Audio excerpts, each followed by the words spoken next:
Hello and welcome to another edition of the Casual Hour, a podcast ostensibly about video games, but mostly about broken furnaces. I'm your host, Bobby Pease. Joining me as always, the gamer on the go, Chase Kinnicky, and the gamer that we keep around for whatever reason, Johnny Amizich. You know, they say a broken furnace is... Oh, wait. How does that work? A broken furnace sucks in the wintertime. Okay. It does suck. I believe that was Aristotle who said it. Was Aristotle. Johnny, do me a favor, check the audio. I'm trying something new here. I'm playing with my potato. I want to know if you two can be heard. That's what I'm curious about, because nobody wants to hear me, but I think people would like to hear you. We sound good. Okay. Well, cool. People can hear us. I don't know if we sound good, but the audio is there. Okay, all parties are accounted for? Mm-hmm. All right. Yeah, my furnace fucking broke at 2 a.m. And for those of you who don't know, here at the Casual Hour, we're in the Midwest. And if you haven't been paying attention, the entire central, north, south area of our country is in rough shape right now with cold weather. And people have it far worse than what my wife and I had it. I will say that much right now. We had power, we had water, we had each other.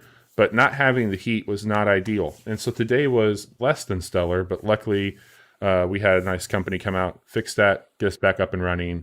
And the house is a nice toasty climate currently. But that was a pretty scary fucking morning for a lot of reasons. Yeah, you mentioned to us, like, hey, yeah, it's 45 in my house right now. I was like, that's too cold. That's not good. Look, I like cold weather. Yeah. Me too. That seems like no amount of layers you put on. No. Gets you really comfortable. Yeah. You know? Yeah. We made it work. Like we had, we've got a pretty nice like radiator space heater that we brought into our bedroom. We shut most of the doors in the house. We're able to go in, lay down, have all that ready to go. And then by mid-afternoon, and today was warmer than what it has been on a lot of the other days. So that was nice for us. Degrees. Yeah. 15 degrees. So a balmy 15. Yeah, better than 0. That's true. But enough about my problems. We've got bigger problems to talk about, and that problem being our show. Here at the Casual Hour, we do a few different types of episodes. This particular week is going to be a What You've Been Playing. We typically cover the games that we're playing, some news. Today, however, is a very special day because Nintendo had a t-shirt made specifically for Chase, and we wanted to celebrate that here on the show. For those of you who are listening, Chase has a really pretty bright red Nintendo shirt on that says New York, I think. Yep, got it at the Nintendo store there. Nice. But today, Nintendo had their first Direct in, like a year? First one of this year. Over a year, like 500 days. August 2019 or something like that. Yeah, like a proper one. They've had mini Directs and Indie Worlds and things like that, partner showcases. Yeah. But this was like the Nintendo first proper. Real proper one. Yeah. It was an event for sure. It had its ebbs and flows, ups and downs. We'll get to it. Yeah, but we're going to cover that in the back half. I know Chase is going to take us through some of that. John, you'll cover some of the news. But I think the last time we were all hanging out, I've lost a lot of sense of time. Was it covering Johnny's deep dive, or did we do that? That was the last time we hung out. Jesus. So we've got a lot to talk about with games tonight. Quite a bit to talk about. Really? I mean, decent amount. Yeah, some really cool stuff, I think, to talk about. We will find ways to talk stuff at length about the things that we have to. Quality, not quantity tonight. We'll give you a 5-star runtime. That's for sure. Hell yeah. Well, Chase, I know that you and I will be talking about some games together that we have to play if anybody's been following our streams, but what have you been doing in between those games that you and I have played together? What's some stuff you've been up to? Well, man, I'm really trying to finish 13 Sentinels. Are you having a hard time? No, I like that game. There's just so much of it, and I feel like it has very prominent percentages that it shows on screen at any one time, where it shows how far you are in each of the 3 different types of game that's in there, and it is just disheartening when you put a couple hours into that and go, okay, I think I made some real progress tonight, and you look and it's like maybe like 2%. Yeah, exactly. Yep. like fucking milk progress here, 2%. It's just, but I like it. I'm enjoying it, and what I really like is that every time I play, I really do feel like I'm learning more bits about the story, and I enjoy that like new things are being revealed, and it's changing the way I think about the entire story every time they reveal these new little details. Like, oh, so that character was here the whole time, or like any of these kinds of things. And I think what's interesting is, stories are told like that all the time, but this one, I am in control of how the story is being told because I pick the characters. Right. Yeah. Like I'm picking what stories I want to go down, what story paths I want to go down for each of these 13 characters. So right now, I know Johnny's been playing it too. I don't know how much you've been playing recently, but Johnny's I've not been playing experience. this, in case you didn't know. I was aware. Johnny's experience, he might know things that I don't know, even though I'm sure I've played more of that game than he has, because he might have just picked other characters that I haven't necessarily gotten to yet. So there's this kind of non-linear storytelling that's going on, and I really appreciate that. It's neat. I'm liking the battle stuff too. I did end up bumping it down just to the casual mode. Yeah, I was going to ask you about that. Yeah, I like the battles, but I feel like if you are really going in to enjoy the battles, you need to play them on hard, because the normal mode is just it's not, the normal mode isn't hard enough, but it's more time consuming than the casual. So if I'm not going to want go, a balance, you want story and you want some of that combat stuff too, right? Yeah, and that's why I was on normal for a long time, because I actually really do enjoy the combat. But there's a part of me at this point that goes, I want to be done with this. I want to know. Yeah, I want to know everything about this game so I can move on with my life. So at this point, yeah, I'll bump it down to casual and just kind of run through those things. But I really, really do like that game. I think if I had this experience that I have now back when we did Game of the Year, it might be a spot or two higher than it was before. Yeah, just to piggyback on that, like, I think I appreciate what they tried to do by breaking that stuff apart. But the meat and potatoes of what you want to see with that really is all in the story stuff. Like the combat is fine, but and then like I think it's better than fun. Like I think it's really fun. If the combat really was a game on its own, I would go, "This is a cool game." But the characters are what drew me into that game, and that's what I care about. And yeah, there is some character stuff happening with the combat, but the bulk of it is happening in the story mode. Also, Chase, if there's anything I've learned in my old age, there's no shame in cranking the difficulty down just so you can get through something. It doesn't mean you're not enjoying it. It's just, sometimes you got to move on with your life, man, I 100% agree, and I feel the same way in that. And the part of me that did really enjoy the combat wanted to keep going with that. Right. And I had that experience. I did crank it up to hard for some of those battles, and this is really neat. I like some of the mechanics that are going on here, especially because some of those battles challenge you in different ways. You have to bring these 2 units onto the field. You can only have there's 4 different types of Sentinels between your 13, or among your 13 different protagonists. And sometimes it'll say you can only use the Gen 1 and 2 Sentinels, and those don't fly, so they have a hard time fighting flying opponents, and it can make some of those battles really difficult. Or it says you need to have this person on the squad this time, and those things kind of make it interesting from both the story perspective and from a combat perspective. For sure. I really, really do like this game. I wish it was on Switch. I probably would have played more of it, just because I feel like I could have snuck in more little times on the Switch. Mm-hmm. Sure. But it's also really really good on the PS5. Remote play works really well for the story mode. Does remote play work really well with my internet? It can in your home. It won't. No, like if you were outside of your apartment, I'd say no way in hell. But in your apartment, you should be good to go. And I would use your iPad. Because I would use your iPad. Because I would use your iPad. Yeah. And I would use your iPad. Because I would use your iPad.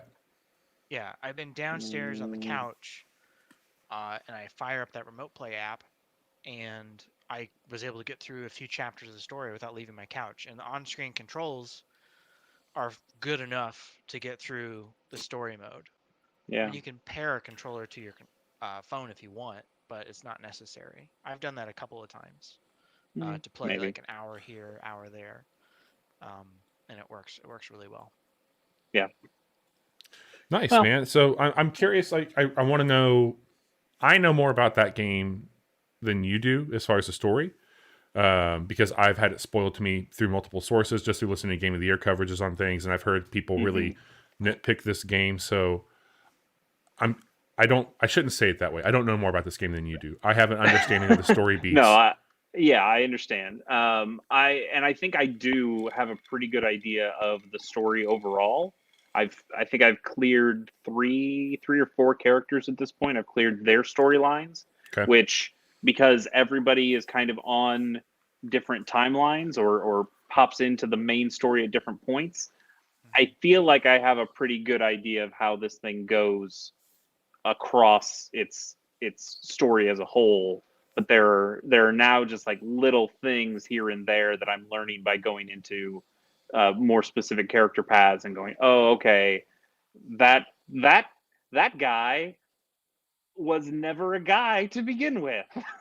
he's just in somebody's mind. Holy shit. That explains this other part in like that Yeah. person's story that I played 20 hours ago. Of course. Okay, now all the pieces are coming together. And that's really fun at this point. I've gotten enough of the general information that now when I play, I'm just getting these little tidbits that make me go, oh, okay, that makes so much sense. That ties all these things together, instead of just being in the mode of, yeah, feed me character names. Like, I need to know these places. I need to know these names. I need to know what's going on, just as like a general plot thing. And now that I have a general framework of the plot, I can get into all the little idiosyncrasies that are pretty cool. I really do like that game. Yeah. No, I'm curious to hear more about it when the time comes.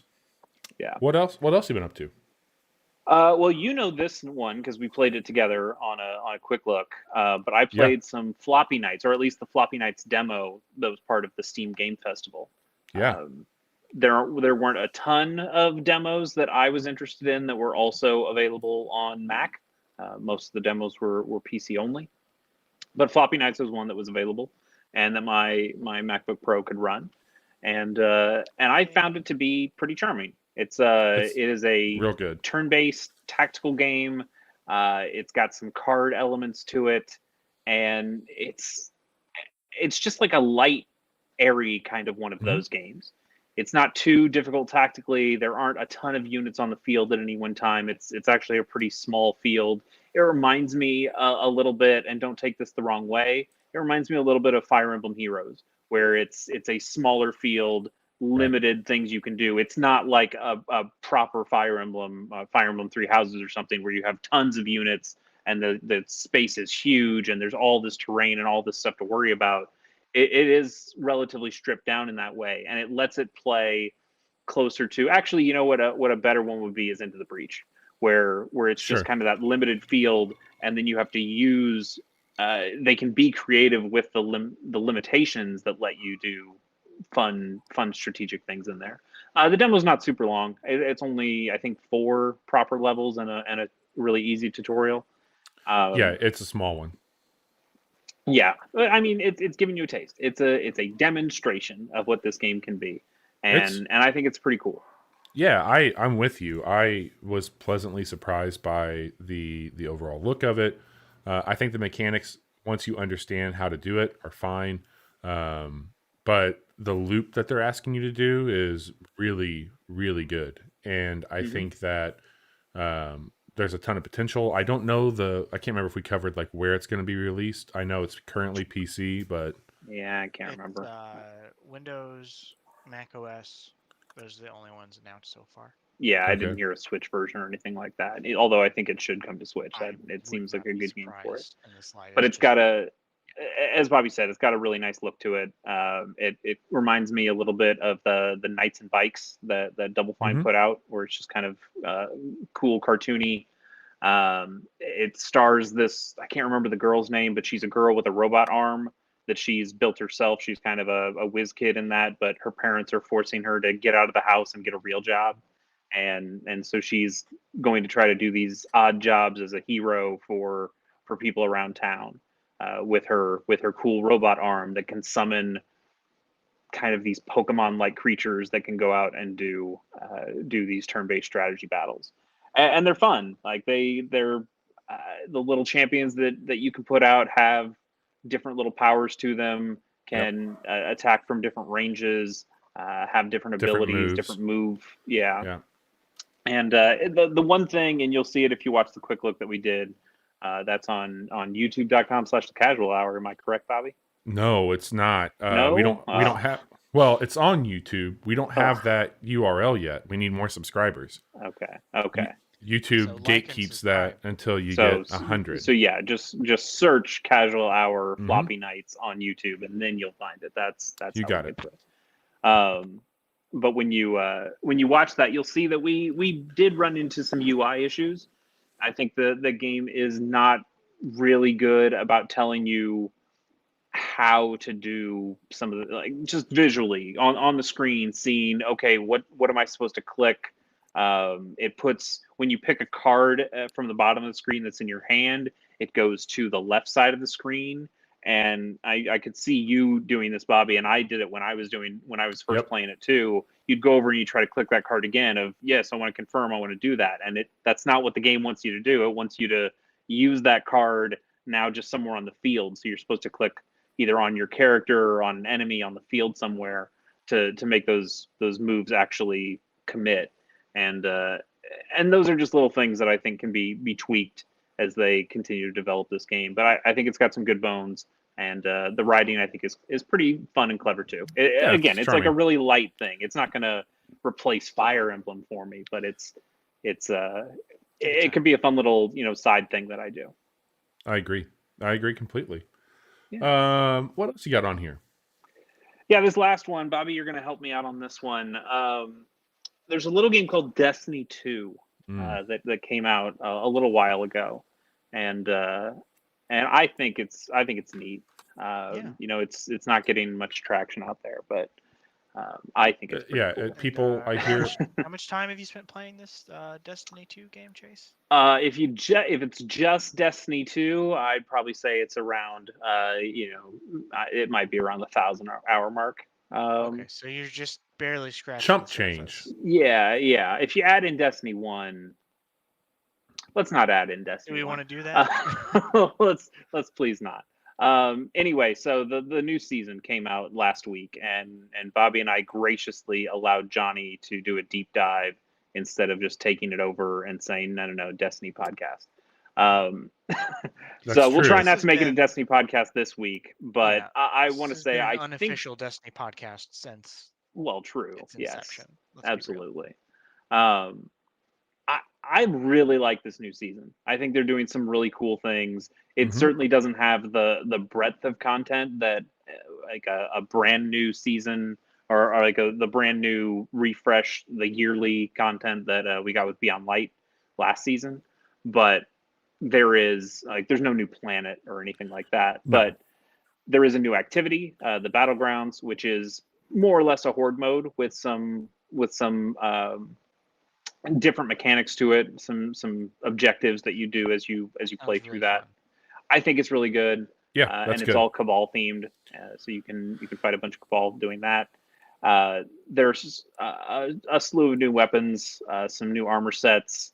I think that loot stuff in general looks pretty good. it's kind of some of that armor has some balls on it. Benihana ass armor. I mean, the helmet they gave me when I bought the season pass, it looked like bad Groot cosplay.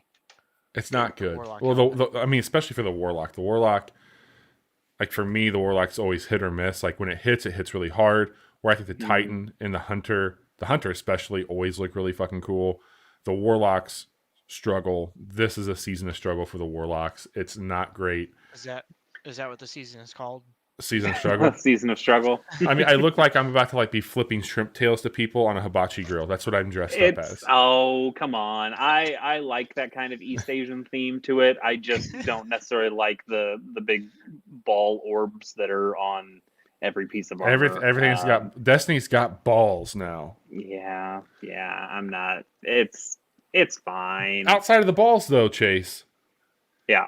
This season, this moment in time, we captured lightning in a bottle last night. Yeah, I would say there are two big things of this season that are of importance.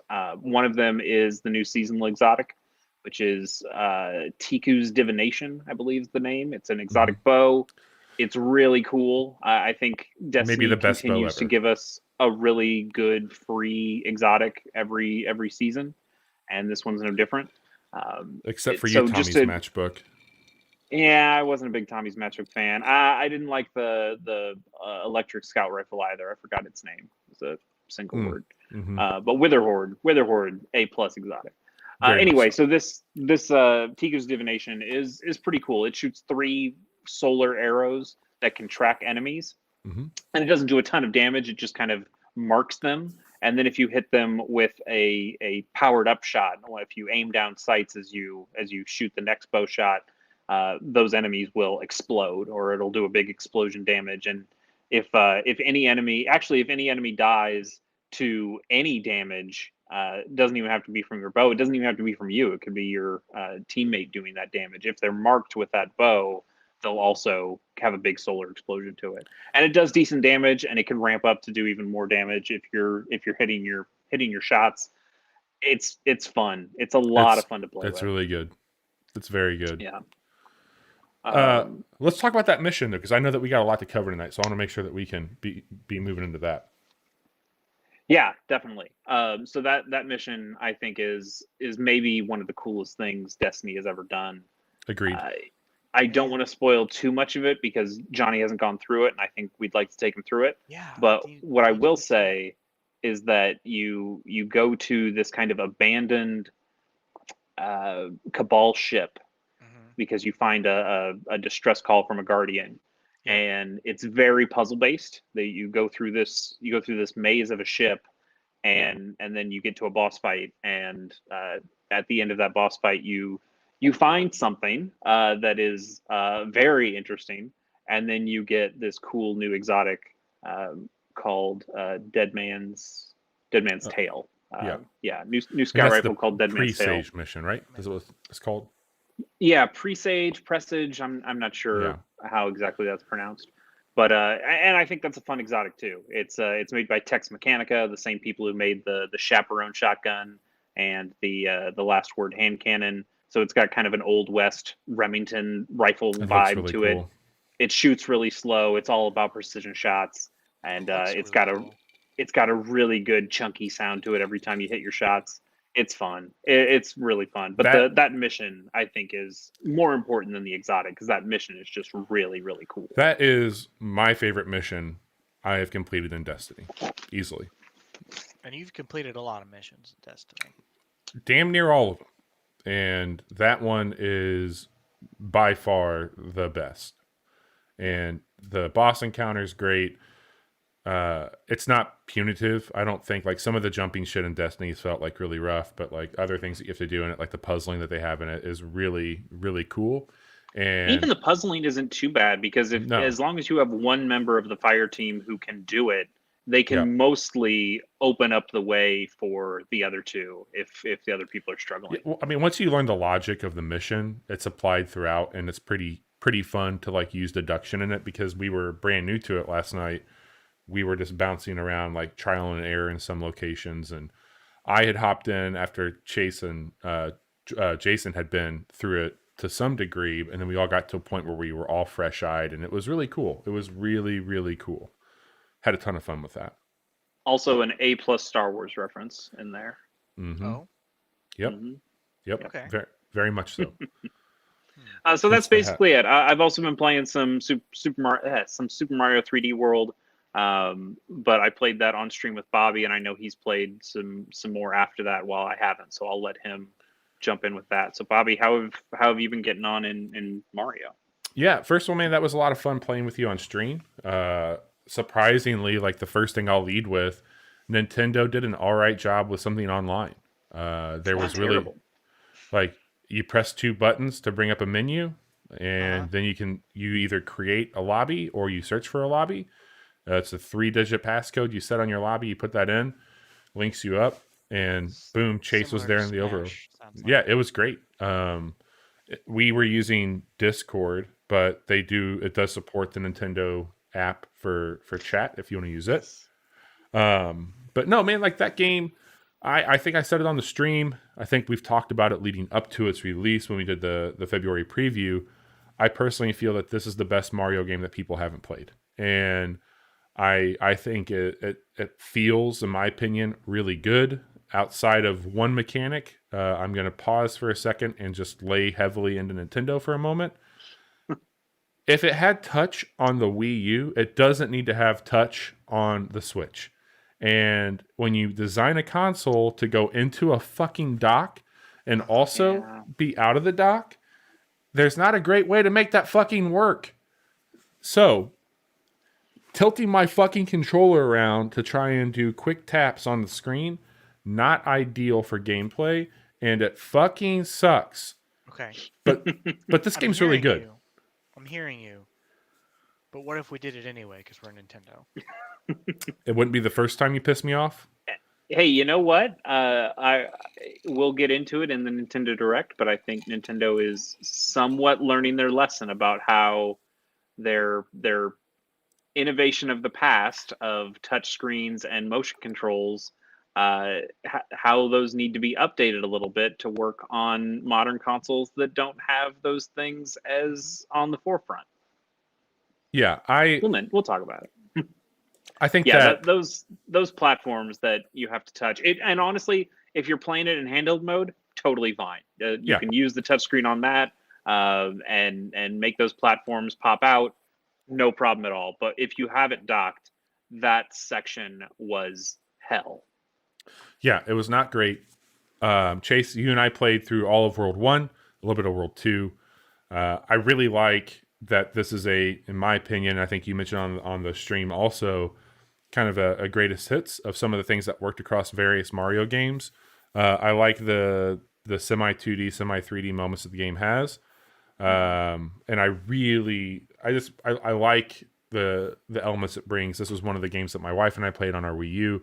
We fired this up on Valentine's Day and we were playing through some of those levels again and had a great time. It's still really good, and I'm happy it's on the Switch, touch stuff aside. So that gets 2 thumbs up. I think it's a really good port. It is a better port of a prior Mario game than Super Mario 3D All-Stars was. I'll tell you that much. Now, have you played any of the Bowser's Fury content? No, not yet. I was going to do a quick look at that. Yeah. So neither have I, but I'm hearing that people are really enjoying that It part. sounds of the really game. cool. It's just one big boss fight. I think I know I mentioned it on the stream, but I don't know if I mentioned it on like our preview. But that sounds a lot like the Pathless in some ways, in that there's like this big Bowser that just can kind of show up anywhere and create this big storm that you have to deal with as you're trying to do other things in kind of an open world setting. And that really feels like what you guys talked to me about, or I think just Bobby. But Bobby, you just played the Pathless, right? Mm-hmm. Johnny didn't. Okay. I played a little bit on my phone. Oh, okay. But there were these boss fights that kind of could interrupt what you were doing, that you have to kind of deal with as they're around and get out of their section. And it sounds like that's kind of what's going on with Bowser's Fury. But people are really, really digging it, and I'm looking forward to jumping into it. Yeah. So look, that game's awesome. There's a lot that you should know about that game at this point in time, but if you're on the fence, it's definitely worth checking out. I doubt that there'll be a time where it goes on sale super cheap with Nintendo, knowing them, but No. for sure worth picking up. You can do 4-player co-op, both locally and online, so there's some really great fun to be had there. Easy breezy, worth picking up for sure. Following Chase here, we talked about Floppy Nights earlier, which was a quick look we did from the Steam Game Festival, a game that I fell in love with from that same festival is a game called Potion Craft. And this game has such a satisfying loop. And surprise, surprise, it's a game that gives you jobs to do that I seemingly like a whole lot. Very simple loop. You have a garden where you can harvest elements, herbs, etc., ingredients that you'll craft potions with. You have an alchemy lab that you can go into and create your potions. And then you have a storefront where you're able to sell and haggle. And you also have to do some deduction and some problem solving. We're like, hey, I fell onto a fence. I need a potion. And you got to figure out like what potion would help for somebody who falls on a fence. And the actual crafting of the potion has a really cool mechanic in it. So first of all, it's all very tactile. All your tools that you'll be using, you actually are like using a muddle, you're fanning the flame, you're stirring the pot. But above all that, there's a map. And on that map, there's varying degrees of things that each ingredient gives you a trajectory. And so it's a puzzle in that sense where you're taking your ingredient and you're putting that down, and the map will show your path that you'll be going based off of like this mushroom. So this mushroom might give you like a squiggly like right, or this flower might be kind of like a check mark down. And you can put those two together to get to the next portion of your map that will further unlock the potions that you can create. You can upgrade some of your skill sets in it. And one of the things in your recipe book, you can expand that out. But once you learn how to make a potion, you can save it in there. And there's multiple ways to make the same potion. So sometimes I might not have all the ingredients I would for one version of it, but I might have the other. And so you can just automatically create the potion without going through the map game if you have it in your book, which is great. It's currently demo. It's supposed to come out in 2021. I think it is such an incredible looking game. It's got this like real like medieval kind of like papercraft look to it almost. Just two questions, Bobby. Uh-huh. One, can you make really strong potions and then refuse to sell them to people because they're too powerful for them? You can't handle my potions, traveler. They're too strong for you. And two, the second, it's not really a question, it's more a statement. This is being published or developed by Tiny Build Games, who made Hello Neighbor. So I'm afraid I can't support you in this venture. Interesting. And if you buy this game, you're a bad person. Well, let's pause there for a moment, because how many times have you purchased Hello Neighbor?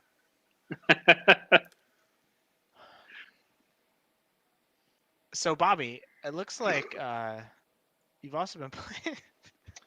Bobby, if Twice. if you like potion craft, have I got a game for you while you're waiting for the full version to come out? It's called Atelier Ryza, and then some subtitle I don't remember. Wait, is this the one?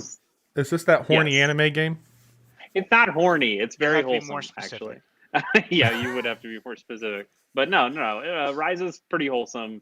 I talked about it on the show a month or two ago, and only stopped playing it because the save system kind of screwed me up.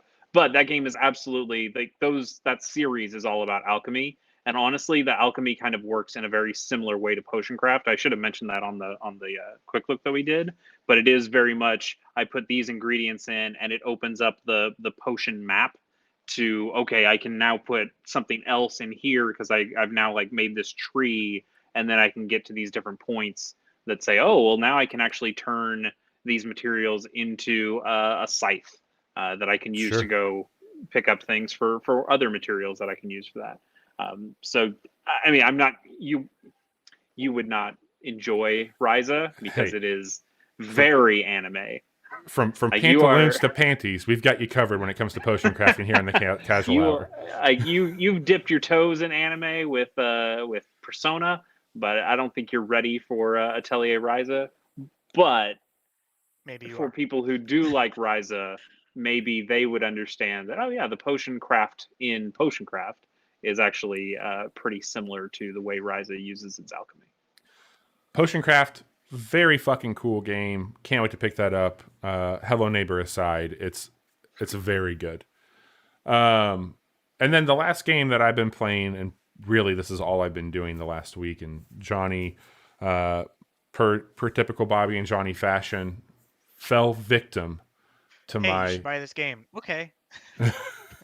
So, and then Chase, you hung out on Friday night with me while I played through this game, um, talking about. To be fair, I played Fire Emblem pretty much the entire time I was watching you. Fair. So That is fair. The current darling of the internet, Valheim. This game, and we'll talk a little bit about it here in the news in a bit. But what a story Valheim has been. Yeah. It's, so it's can you guys taken explain over. to me why this is popular? Like I'm not saying it's not good, but when I look at it, it looks like every other walking around an open world space and crafting new shit and have to survive while I'm doing it. I think I can handle this one, Johnny. Okay. And I want to hear your thoughts too, but let me take a crack at that. First and foremost, it's $20 right now. I think that's very appealing. Okay. I think the timing is great for what's kind of going on. Like it's a perfect game for like this time and climate, but it is a game that does some really interesting mechanics when it comes to building, specifically around physics that I haven't experienced in other games like this. So I think that there's some really interesting stuff there. The building system itself is done in a way that it's kind of mapped to just a couple of buttons, and you don't have to do a whole lot with your left hand playing on PC. Like it's all kind of living on your mouse, which they do a really cool job with that. The survival mechanics, because there's a shit ton of these games. Feed your character, give your character something to drink, give them shelter. All that shit just kind of feels like one other thing. It's like, oh, you got to have that. But this particular approach to it is one of the fairest, I think, that I've experienced when it comes to a game that is 100% built on systems around keeping your character healthy and sustained. It's also one of the most forgiving when it comes to that. So you can literally go out and get laid to waste by either the environment or an enemy or whatever your dumb mistake you make. And immediately on your map, you've got your location of death, and your shit stays there until you can retrieve it. And you can craft up more stuff and go and pick it up. And like for me, I think when you do something like, like a game like Don't Starve, like I don't know why that's one that popped in my head. That's a game that, by all intents and purposes, I should fucking adore. I can't stand that game. I can't stand it, and it's punitive. It's not fun. It just makes my anxiety go through the roof playing it because I feel like I'm constantly at a threat, and people love that shit. I think that's one of the reasons why I don't like the Souls games either. And here I am playing a game that's kind of inspired by both of them, but the way they do it, it's very fair. They dangle the carrot just far enough away from you to make you want to go out and explore more, because the whole game is built around sanctuary and safety. And you got to move away from it to go further. But they reward you big time. Every time you go out to do something, you usually find what you're looking for. Point in case, my sloppy ass playthrough on the stream the other night. Like, I'm very novice with this, but that night, I wanted to get materials. I found them. I wanted to get some shit from a dungeon. I was able to do so. And I actually was able to build the smelter I wanted to, and like got that progression to where like it updated a whole bunch. How many smelters have you built on stream in the last few weeks? How much time do you have? Between Satisfactory and Valheim. You're just Bobby is always smelting with peas. That's what I Smeltin. That's our new ADS, show. Always Whoever smelt them built them and dealt them multiple times. Johnny, I want to make sure that you have a chance to answer Chase's question. I hope that sheds some light on it. I don't know if I speak for the entire internet, but yeah, that covers a lot of what is the draw about this game. I've only put a couple hours into it that I played with you last night, and there's a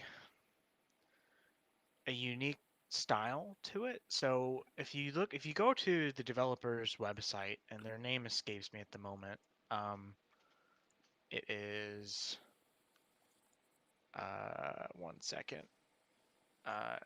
It's Iron Gate is the developer. If you go to the website, they say they were specifically going for because I kept seeing screenshots of this, and I was like, this looks weird. I don't know how I feel about this art style, but they said that they were trying to evoke like PS1 era, like low poly character models and things like that, but also having more uh, like realistic lighting and things like this blending of old and new styles. And when you're in the game, it actually works really well. So I Hmm. think its art style, once you're actually playing it, is really, I like it. I think it has a unique look. Um, that, and then all the things that Bobby mentioned, about it. It's not as dense as something like Rust, which just feels, impenetrable. Hmm. To outsiders looking in, like this is something that you can pick up, and as Bobby said, like he was able to knock off all the things that he wanted to accomplish within the 1.5, 2 hours that he was playing it on stream. And I think, yeah, like it's just The it multiplayer aspect too. hmm yeah, and you're able to play with friends. You can have a dedicated server on your computer if you want, Yeah. that you can set up for you and your friends to just play, at all times. Um, and of course, like anytime a game hits like this, there's always like it's just why is Among Us so popular? Right. It's just one of those things that it just hits a certain chord with people and catches on like Yeah. wildfire. I mean, the combat in it feels really interesting. Yeah, Like there's a weight to the combat feels combat. good. There's a parry system, Hmm. which of course someone like me is way into, like timing with your Parry combat this, and you filthy casual. um, it, and it's just cool. Like it's if and also people love Norse mythology, and you're Hmm. playing as a Viking who is sent to Valheim, trying to earn their way into Valhalla and eternal glory. So I, Johnny, I was able to successfully smelt down more bronze today and have outfitted my character in that bronze armor. And mhm, you mentioned the lighting earlier. Uh, it, just it's bounce off. it does. It's not like ray tracing, but like the metallic elements in the game definitely react to that, which adds a really cool layer to the look of it.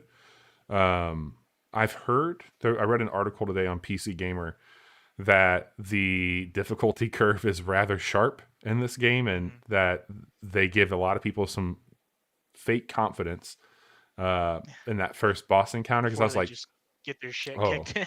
yeah, apparently the next boss up just is a fucking nightmare. I mean, it's you have an easy onboarding process, and Yeah, then the real game begins. Um, yeah, man, it's it's really cool. I let's go ahead and have cover that portion of the news with it really quick too. Pull that up really okay. quick. How Yeah, how so many copies have they sold since February 4th, I believe? over 2 million in And just That's this is nuts. still 6 weeks. early access, Hmm. correct? Yeah, Yep. yeah. So, Just I mean, it just came uh, out February 4th. yeah, I don't. Who knows how their plans will change? Because I have to imagine they had little to no expectations of it being this popular so quickly. Yep. But if you look at the store page on Steam, they say that like they want to have this 1.0 in a year.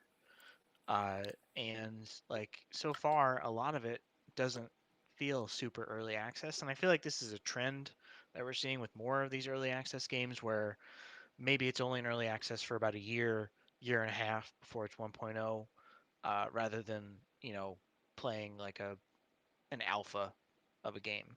Uh, so it also had 360,000 concurrent players on Steam, which is insane numbers. Um, and yeah, like it's just like I said, it struck a chord with a lot of people.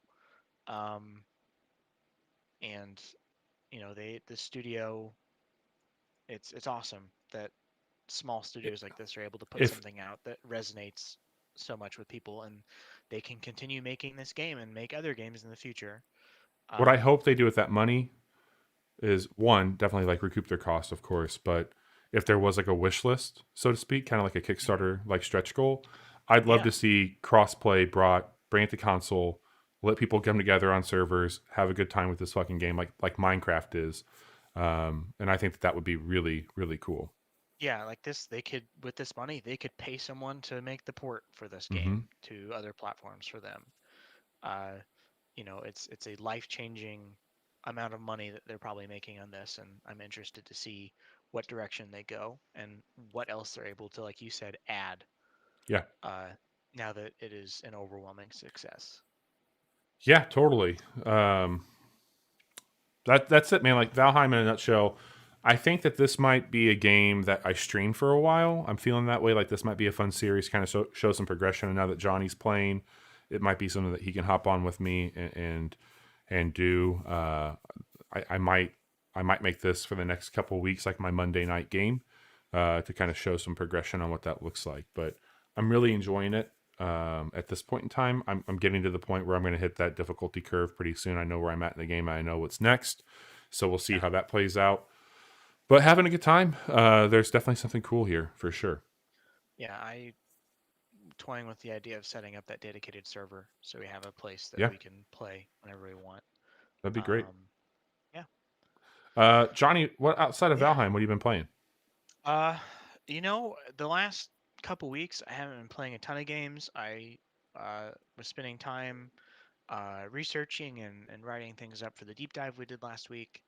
And like, you ever just have like those funks where nothing really sounds good, even though you have a bunch of games you can play? I've been friends with you for over a decade. I know exactly what it's like being in a funk. Yep. I've also, I've been reading more, just trying to engage in my When other did that sort of start? side of games. What? Learning how to read? Yeah. Just last week. Congrats. Hooked on phonics. Remember when you were gonna watch anime, then you didn't? Yeah. Who? Me or Chase, Johnny? I've made it through. Well, I guess both of you. I've made it through one episode of Evangelion, and I need to watch more because I'm intrigued. But I got an itch over the weekend to play some Hades. Hell And yeah! finish Hades. My goal was to beat Hades by the time we recorded this podcast. Not only did I do that, I beat it twice in a row with different weapons. So now that I've finished the game, Yeah, it's quote unquote, very quote unquote finished. but after I've had a successful run with the gun, is the Aegis hammer. Is that what it's called? The adamant rail. Adamant rail. Okay. Hexagriff or whatever it's called. Yeah, and then the shield with the uh, blitz disc.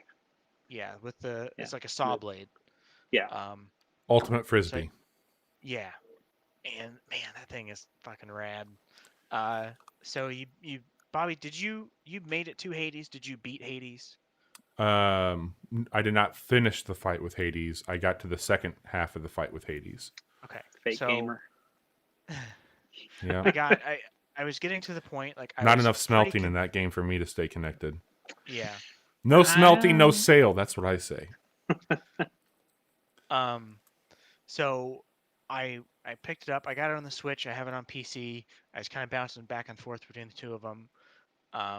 And I kept getting to that fight, making it to the second half, and then dying. And then, like with anything else that has a tough boss fight, something eventually clicked, and I just wrecked him with I think I had most of my Death Defiances left.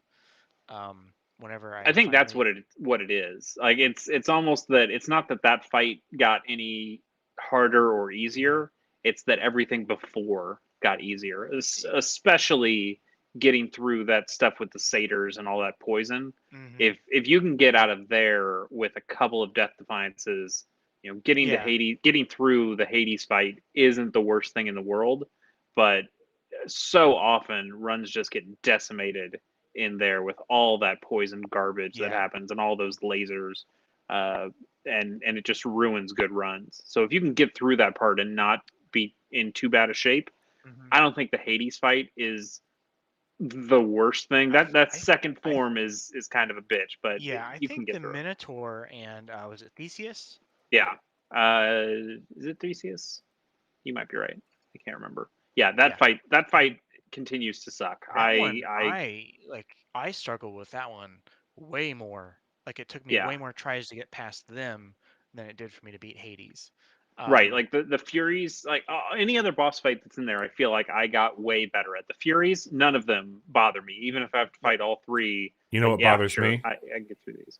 What's that? The furries. We- Mm. That's Good Yeah. to know. Good to um, know. I'm The kidding. Hydra, the Bone Hydra, Oh, no Live your best problem. life. easy peasy. Like He's a fucking he's a joke. joke. Yeah, exactly. Yeah. No problem. Fuck that But Hydra. then I get. that Minotaur, even the Minotaur part is not bad. If it was just him, okay. Yeah, But it's absolutely. Theseus throwing his damn spear. Do you take the and Minotaur out causing first all or sorts of shit. Theseus?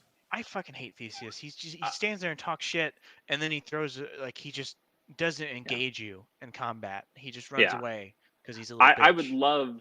It's so often that I kill the Minotaur. I forgot his name. It starts with an A. But I so often kill the Minotaur first just because he is near me more often than Theseus is, because Theseus just hangs back and throws his bullshit and such a dick. On a couple of occasions I've killed him first and I've loved it. Like fuck Yeah. that guy. I What did that the what second a time. total Yeah. asshole. Fuck you. Yeah, man. I am so happy I finished that game. I'm gonna try and get to the 10th run, Yeah. successful run, because I know that's like when you get the Yeah. true ending. I'm probably going to go back to that game at some point too. I Um, really enjoyed my time with it. I was playing it before we recorded the podcast. I was playing on the computer and Jude was playing on the Switch next to me. And I'm gonna try and beat it with all the weapons and get to that 10th victory so I can see like it's I think what makes that game so remarkable, and I know we've talked about this, is how engaged I feel with the story that's happening in a roguelike.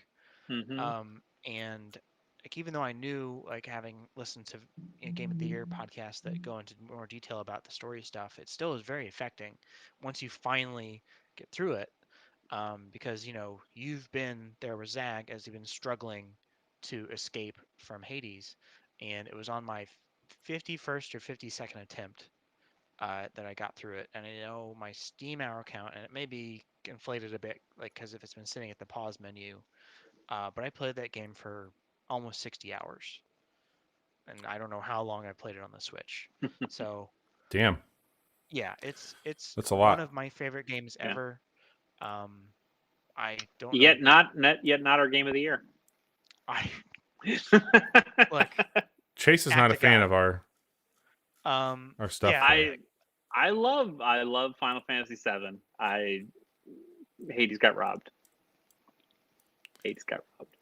Anyway, Maybe. Johnny, I'm glad you're going to go after it and work towards that 10 win thing for the full story stuff.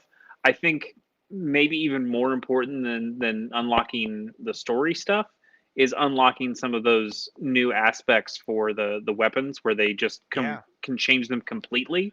I got the one for the fist because I had 2 Titan Bloods that I can use, so I got that one. Well, not even those, like the ones that you haven't even been able to see yet, that change the weapons entirely because they draw on different mythologies. Like the spear, you can get like the aspect of Guan Yu, which is from Chinese mythology / Dynasty Warriors, and then the sword, I think it's Excalibur. I think you get like King Arthur thing, so it has some, and it very much changes the way those weapons work.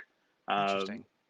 Like way more than what the other aspects do, and I haven't even unlocked a bunch of those. I think I've only gotten a couple of them, but those are really neat. And then also trying to unlock the summons from some of the characters if you bond with them enough. And I haven't unlocked any of those yet, but I hear that some of those are really, really cool as well. Sounds like I have to play a bunch more Hades. Yeah, me too. Which no problem at all. It's such a special game. I'm it's so really glad good that it exists. And that's basically it for me. Cool. Right on. You guys want to talk about Nintendo Direct first or news first? Let me take a quick look at the news. Let's knock out the news quickly, and then we'll wrap up with Nintendo. I feel like Nintendo would be a nice end cap. Sure. Because some of these news stories pretty bummers almost all around. Yeah, we want to change that tone quite a bit. All right, so we already discussed. The Nintendo Direct's can also kind of count bummer. I mean, it'll be, there's some good It'll stuff. be fine. It'll be fine. So we already talked about Valheim, how well it's doing. Overwatch 2 and Diablo 4 will not release until 2022. Overwatch 2 is more confusing because Just Overwatch 1. it's just Overwatch 1. So Yeah. what's the And problem? Maybe it's an I Among Us thing where Overwatch 1 is still making so much money that, maybe Then we why let it announce happen. Overwatch 2? Good It was point. already at the peak of its popularity, or Why does very Blizzard do popular. anything? I don't know. No one knows. yeah, they're struggling a Uh, little bit. Diablo 4, like, we got that sweet mobile game that came out. Honestly, I've been reading that the mobile game it's not out yet. First of all, Okay, Yeah. but yeah, it's supposed to be but you know pretty. what I mean. Like, I've been hearing that even though it got a lot of flack, it's actually Yeah, not terrible. it's not what people wanted, but it's not that it's not Mhm. good. It's just Yeah. not what people wanted. Yeah, Yeah. that Diablo 2 remake is supposedly in the works. I assume that will come out this year, because why would you put 2 Diablo games out in 2022? But then again, it's Activision Blizzard, so Who said they're actually going to come out in 2022, Johnny? not me. Yeah, Do you, so we'll see what happens with that. The Overwatch thing just confuses the hell out of me, though, because the way they announced it was very confusing to begin with, and how they said it was going to tie in with the first. We don't have to get into it, but anyway, I like Overwatch. I'm excited to play whatever that second game is. I will definitely, be picking that up, I imagine. I've only ever played Diablo 3. I'm probably more interested in the Diablo 2 remake than I am in Diablo 4. Uh, and yeah, we'll see what happens there. Speaking of confusing business moves, uh, a little game that if I knew about it before, I had forgotten about. 6 Days in Fallujah is being released in 2021 for some reason. So this game was never officially canceled. Um, it's it's been brought back to life for not political reason. They're not making a political game. They cannot stress that Uh-huh. enough. Oh, yeah. Despite it taking place in Fallujah, when all the bad things were happening in Fallujah, it's not. Hmm. It doesn't have a message. They stand by nothing. Uh, so, Chase, you very kindly linked to a Twitter feed from someone whose account has now been deleted, so I can't. Oh, Rami's deleted his account? Oh, Uh-huh. shit. So I Well, couldn't reference that.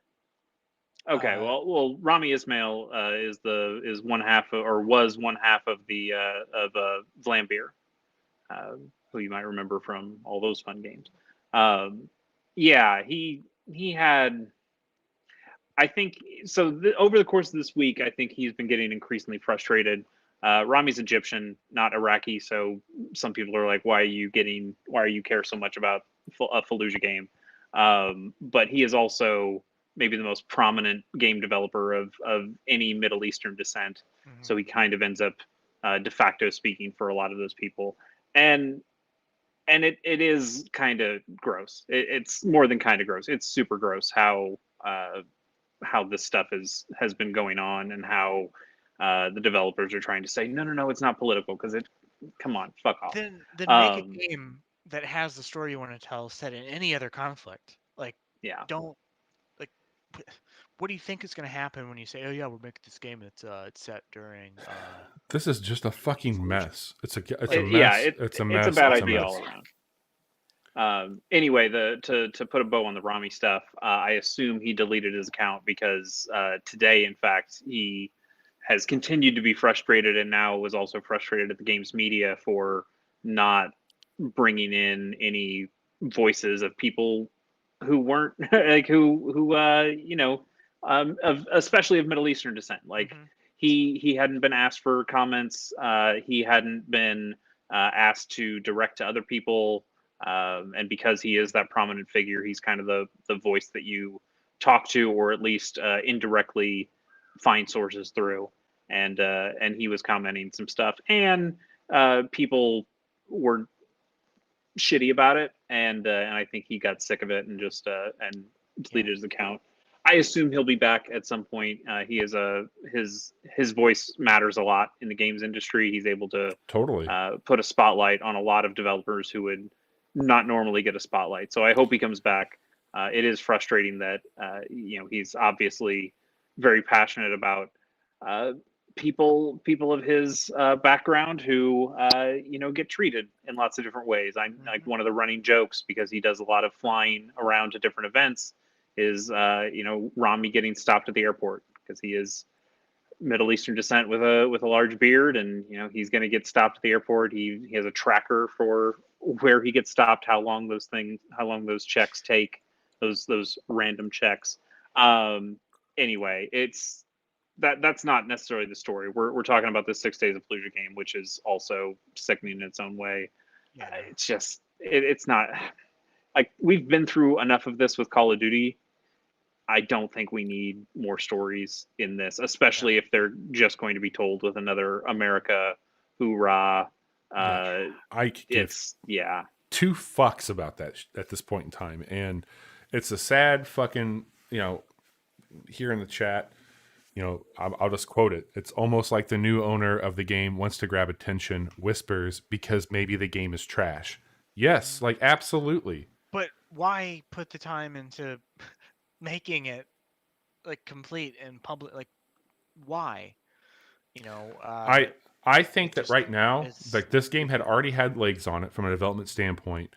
As we're seeing left and right, shit is hard to put out right now. And I think that like you're also seeing a delay in getting things developed for the next generation of consoles based off of availability. And so it makes sense to dust off old shit. Yeah. So let's take a game set during the look, I'm not defending foreign policy decision. I'm trying to answer your question. In modern history of America, and let's. Yeah, I get it, man. It's a fucking mess. It's so stupid. Fuck that. That's all I can say. Yeah. Fuck that. It's bad. Yeah. So that's whatever. We'll see what happens with that when it comes out. If it comes out, they say it's coming out this year. We'll see how it performs. Hey guys, we all have PS5s. Have you guys had any problems with your DualSense controllers having drift? No, but I am having a hell of a time with the power on this thing. And are you having the rest mode thing? Yep, I've been having it since day one. I put this thing in rest mode, and it hard fucking shuts down. And I have like every time I go to like start it up, I get that screen like your PlayStation wasn't shut down properly, and so I don't even fuck with rest mode anymore. I have to shut this thing down. Man, wow. Yep. Chase, you had any issues?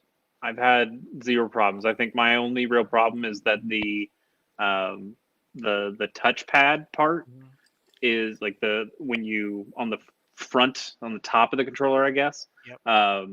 That little strip is very close to the port where you put in the charging cable, and there are many nights where it's dark and I just feel like I'm jamming into this what I think is the slot, and it's not the slot. It's the touchpad.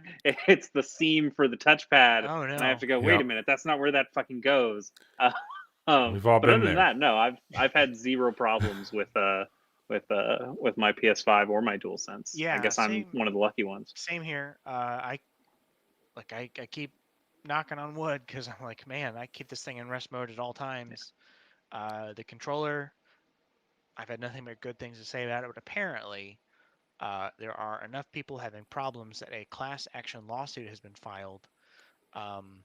And I guess people who are having issues have also been having a hell of a time getting them repaired. So that's honestly, man, like my biggest fear with like my CPU and my GPU on my PC and my PlayStation 5. Like the stuff that I would say is bringing me like daily enjoyment, and like my PC is like an actual work machine outside of gaming. And hearing report, like we don't have it in the news here, but like since we're kind of talking about it, the reports came out that the projections for the availability to get the chips and processors and stuff right now across the board, from like lesser known mobile phone manufacturers all the way to gaming consoles, etc., not good right now. And unfortunately, if you don't have one, it's not going to get easier. Scalpers aside, like there's an actual shortage happening on this stuff, and so like the idea of getting something serviced on my PlayStation 5 right now just sounds fucking awful. Yeah, but at the same time, I understand that there's a pandemic going on and there are shortages. If there's a company that I would tend to trust to be able to make repairs on electronics, it's a company that builds a lot of fucking electronics every fucking year. Oh, sure. I I feel like they should have things in place for this, and if that's where the lawsuit's coming from, I'm not worried so much about things that break.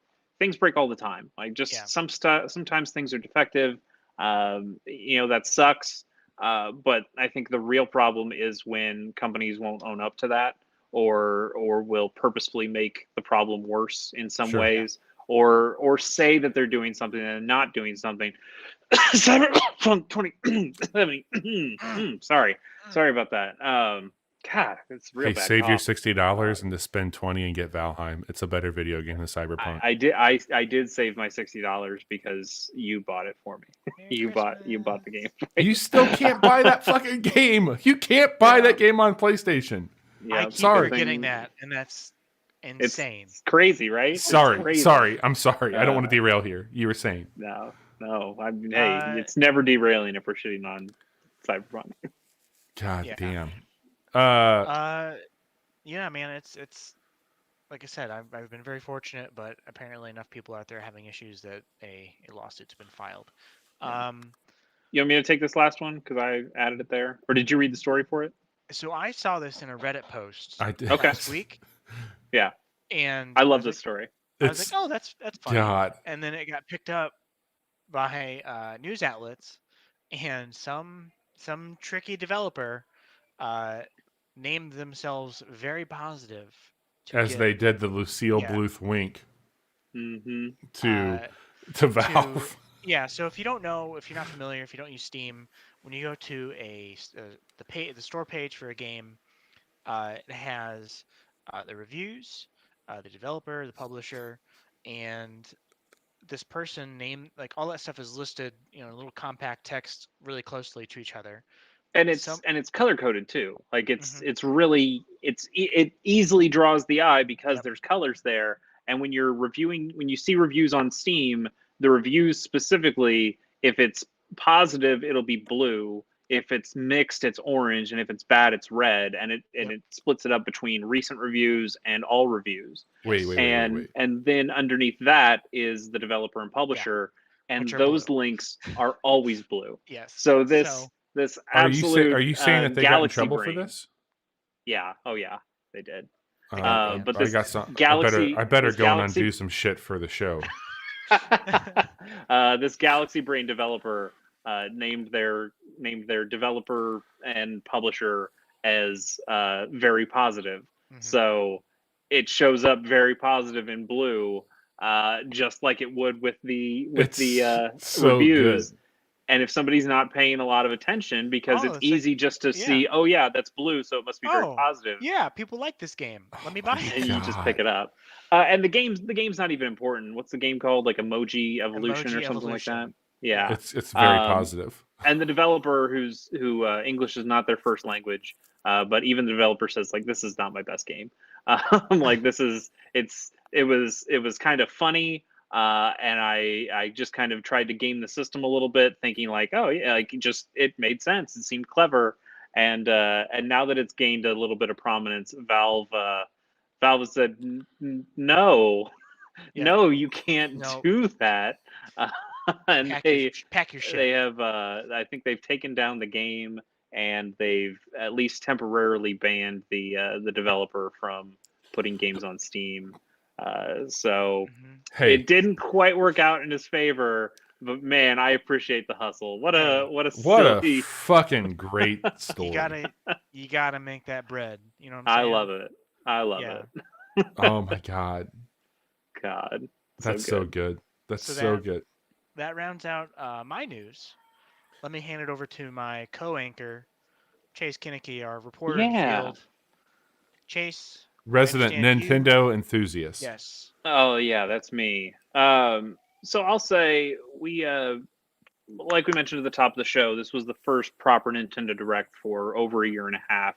I think it's been pretty hotly anticipated when we would get another one of these, and I'm sure a lot of it has to deal with COVID.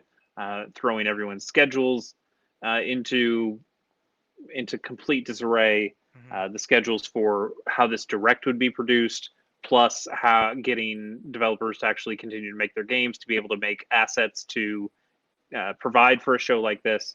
So I understand why it's been a bit, but still, this was an event that we all were really excited for every time it happens. And we've even been excited for the mini ones and the indie worlds.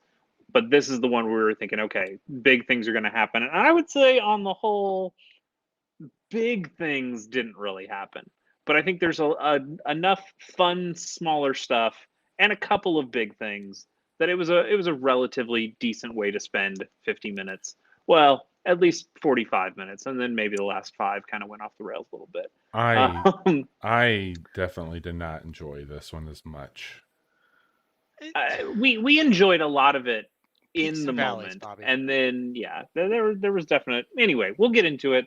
I'm not going to cover everything that happened in this 50 minutes because some of that stuff just doesn't need it. Hey, Hades is getting a physical release. Yeah, cool. I mean, yeah, I love Hades. We've talked about Hades on this podcast. This podcast right here that we're recording now, we've talked about Hades. I don't think we need to talk so much about a physical version coming out. Big deal. So let's talk about some of the bigger things, the things we found kind of interesting here. The show started with I knew as soon as it started this was the Smash Brothers thing, but good on Nintendo for continuing to try to bait and switch some of these things. They opened up with a pretty drawn out trailer for some Xenoblade Chronicles 2 stuff. You saw the characters whose names, of course, I know. I don't know. I own that game, but I've never played it. Johnny, you've played a lot of that game. Name one person from that game? He's a sword guy. Shulk. Shulk is from the first game, not from the second game. I played like 30 hours of that first game, and I really yeah, you didn't finish it though. No, because it's like that's the important. Really long. Part. And also because you don't finish games. Anyway, so we got the bait and switch that hey, the new Smash character / characters are our Pyrrha and Mithra from Xenoblade Chronicles 2. These, while I'm not familiar with the story of Xenoblade Chronicles 2, I know that these two are physical embodiments of swords. Like that's kind of what this game is. It's waifus, but the waifus are swords, and these are the main 2 sword waifus. And yeah, that's what they are. So this kind of has like it looks like we didn't get like a full Sakurai, hey, here's every move this character does. I'm sure that will come later, but it does seem like there's kind of an old Zelda Sheik mechanic here where you can transform, or like a Pokemon trainer where you can transform from Pyrrha to Mithra, and each of them performs slightly differently in the way that they do their attacks. It's fine. I don't think it's the characters that any of us wanted for sure, but they're fine. Look, I don't have a lot to offer when it comes to this discussion. Anime. Well, anything, but anime, Smash Brothers, friendship, all the above. I do feel it's a disservice to not put our 2020 best girl forever in our hearts, Impa from Hyrule Warriors, into Smash Brothers. She would be perfect. She would be fucking perfect. She'd be dropping frogs all day long on people. God. If you were going to put a Nintendo published sword lady in this game, you probably should have gone with Impa, but they didn't. They went with these 2, which is fine. They'll be fine. It's fine. It's fine. Is it fine, Chase? The internet is happy because now they get to have more fan art of these 2. Oh no. They're anime girls. When the internet is happy, I'll tell you what. The rest of the world weeps. I saw that. I saw what they did to that sweet little Kirby, and it's not good. God, we didn't see that in the trailer. That is always the thing people want to see the most is, well, what's the Kirby transformation going to be? Yeah, if Kirby just gains like two, well, I guess that's the part we didn't mention. Both of these sword ladies are quite well endowed. Yeah, it's like two extra Kirby's on you at that point. We'll see how that goes. Anyway, so that's how they started the show. Good start all around. And then we got some kind of quicker stuff, some ports of some relatively popular games. Fall Guys, Ultimate Knockout. You may remember cool. That's coming to Switch. Which maybe it'll run better now that they've had time to work on that game. Have either of you gone back to that at all since it came out? In the last few weeks, actually. Oh yeah. How does it play? Does it feel like they've cleared up their network issues and things? Yeah, I was able to jump right in. Me and Jude played some of it together. Nice. And I know they're continuing their DLC stuff for that, and it seems like it's still relatively popular. I mean, certainly not as popular as it was when it first came out, but I think they're still getting players. That's good. And then Outer Wilds, which is a really great game that is also coming out. Both of these games are coming out sometime this summer for Nintendo Switch. I'm not. I mean, Outer Wilds is not necessarily the most complex looking game, but I'm not sure that the Switch is the best place to play that. If you don't have anywhere else you can play that game. Very true. Very true. I mean, I've got it on PlayStation. I believe you guys have it on PC or probably played. I played it on Xbox because it was a Game Pass game. Okay. Yeah. Gotcha. Okay. But yeah, like I'm glad it's on Switch, but that's probably not the place I would want to play it. I'm going to go a little bit out of order on some of these things. Let's see more. You know what? No, never mind. I'm not. I'm just going to go back in order. Then we got an announcement for 2 new old visual novel mystery games. I've never heard of these games Nancy before. Drew? They were not quite. These apparently were Japan only, but they are called Famicom Detective Club. I've never heard of this series before, but I imagine it had to come out on the NES, which was the Famicom in Japan. So these 2 games, let me remember their names because they both have subtitles to them. Famicom Detective Club: The Missing Heir and Famicom Detective Club: The Girl Who Stands Behind are coming to Nintendo Switch on May 14th. Yeah. And I don't know. They seem. I'm probably going to end up playing these. Yeah, they look kind of like visual novels, but also I go through the Switch store, the eShop, and there are a bunch of just trash visual novels all over the eShop. So part of me sees this, goes, okay, these aren't just ports of these games or localizations of these old games. They are complete remakes. And it looks like they've got a lot of animation to them. The same energy when you look at what the eShop has for trash visual novels, the Steam storefront has waifu VR stuff. That's absolutely. The difference is crazy. The difference is I bet the Steam stuff is a little steamier in some ways. There's Grand Theft Waifu if you ever want to play that on stream. God. Yikes. So anyway, just very quickly, Chase, I went to the Wikipedia page for Famicom Detective Club. They originally released in 1988, produced by none other than Gunpei Yokoi. Ooh, I like him. He made the Game Boy. And written by Yoshio Sakamoto, who's got a really long list of stuff he's worked on for Nintendo over the years. Cool. I'm excited for these. They are available for pre-order now. They're not cheap. They're like $35 each, which that's more than I necessarily want to pay for a game that I kind of just want to try. But I was actually just looking through all these garbage ass visual novels on eShop. I'd kind of like to play a good one of these, and maybe these are the ones that I'll give a shot. Or I'm pretty sure I own. In fact, I guarantee that I own the Phoenix Wright games on Switch. I should probably just play those The instead. Ace those Attorney good? himself. Yeah, I've never those are played those supposed to be games. Are good. they good? I played a bit of one on the DS, I think, and yeah, I thought it was like the courtroom stuff, going around and talking to people and finding clues. Yeah, I think they're kind of fun. I would say they're maybe like a little bit more adventure game than they are visual novel, but there are definitely visual novel elements to them as well. Anyway, so like I said, those games come out on May 14th, and they're sold separately, even though they announced them together. Each of those games are going to cost $35, which okay, Woof. okay, Nintendo, whatever you say. Then we saw Samurai Warriors 5 coming this summer. Bobby, Yay, we know that Bobby.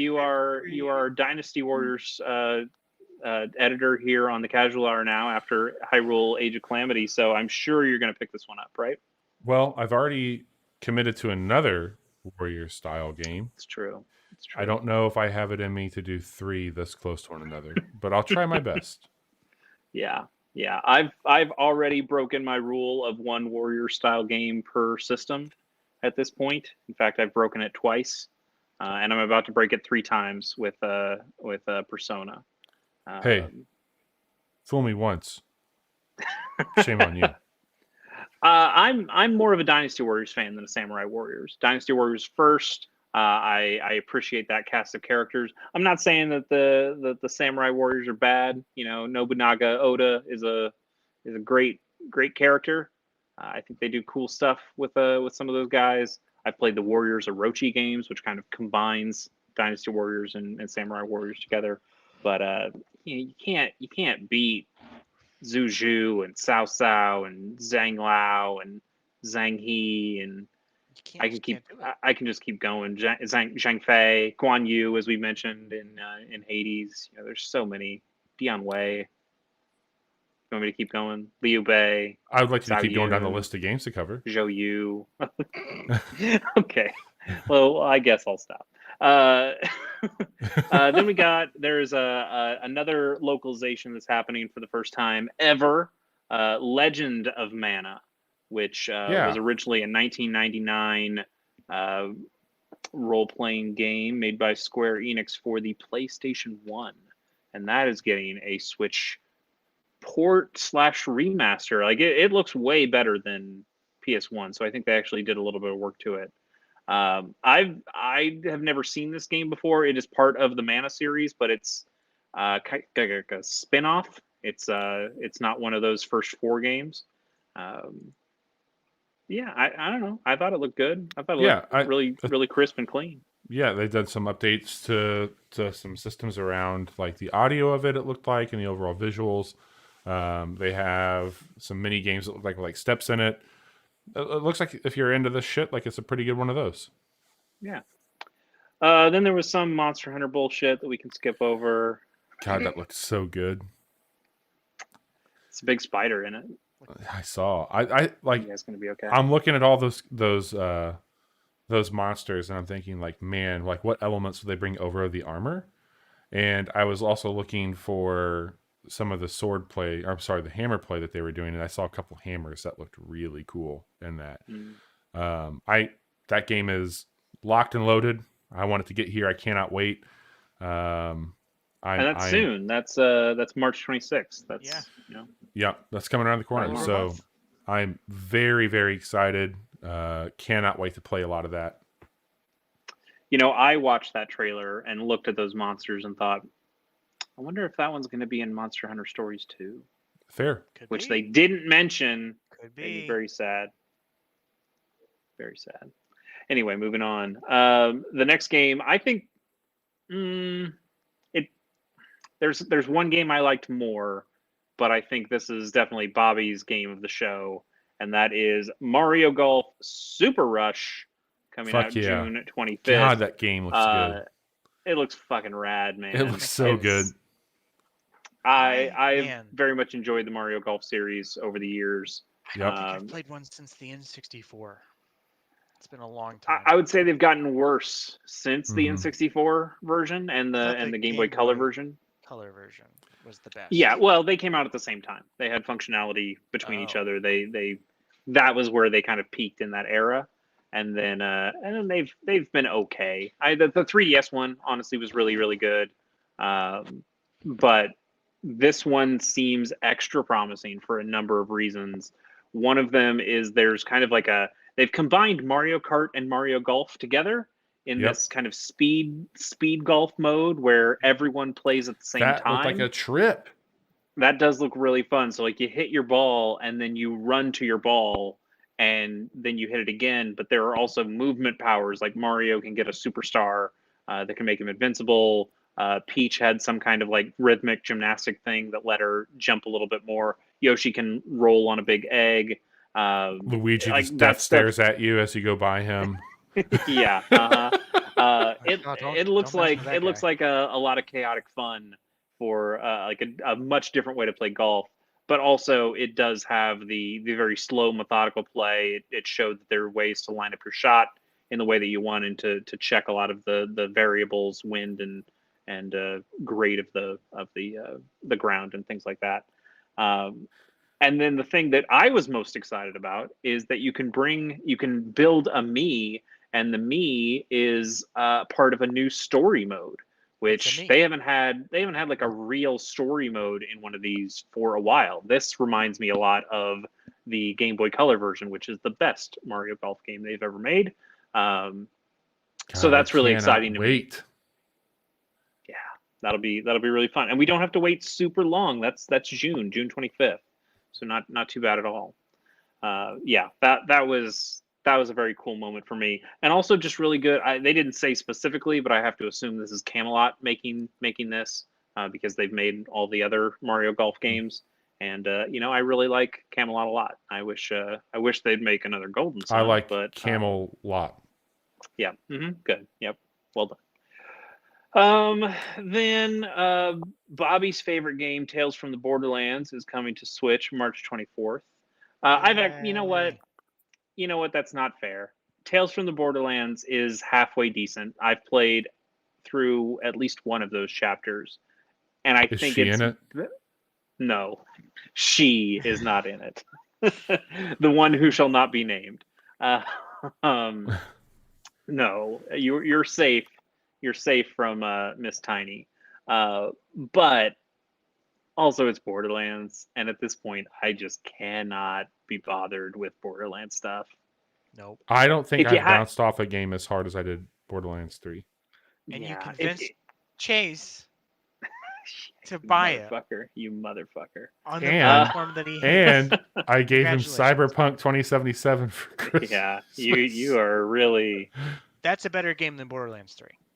And he also suggested to me that I should play Pantsu Hunter. So, Bobby 3 for 3 on game suggestions. Well I don't done, have Bobby. to remind you that I thought it was Pantsu Dragoon. Sure. I thought it was I don't know. It just looked like something you would like. How many Telltale games are on Switch? You guys know? Not many, right? I can't think of actually Walking another Dead ones aren't they? Are they? I don't remember. I'll look. You keep moving. I'll look it up. Okay. Let's see. Batman. So Batman is? Okay. So so it's not the first one. I guess I just haven't played any of them on Switch. Interesting. Anyway, so yeah. Moving on, Capcom Arcade Stadium came out today. Let me ask you guys a question. Do you want to pay $40 for a bunch of arcade classic games? About as much as I want to pay $60 for a poorly made Zelda game. We'll get to it, Bobby. Don't spoil things. Bury the lead, Bobby.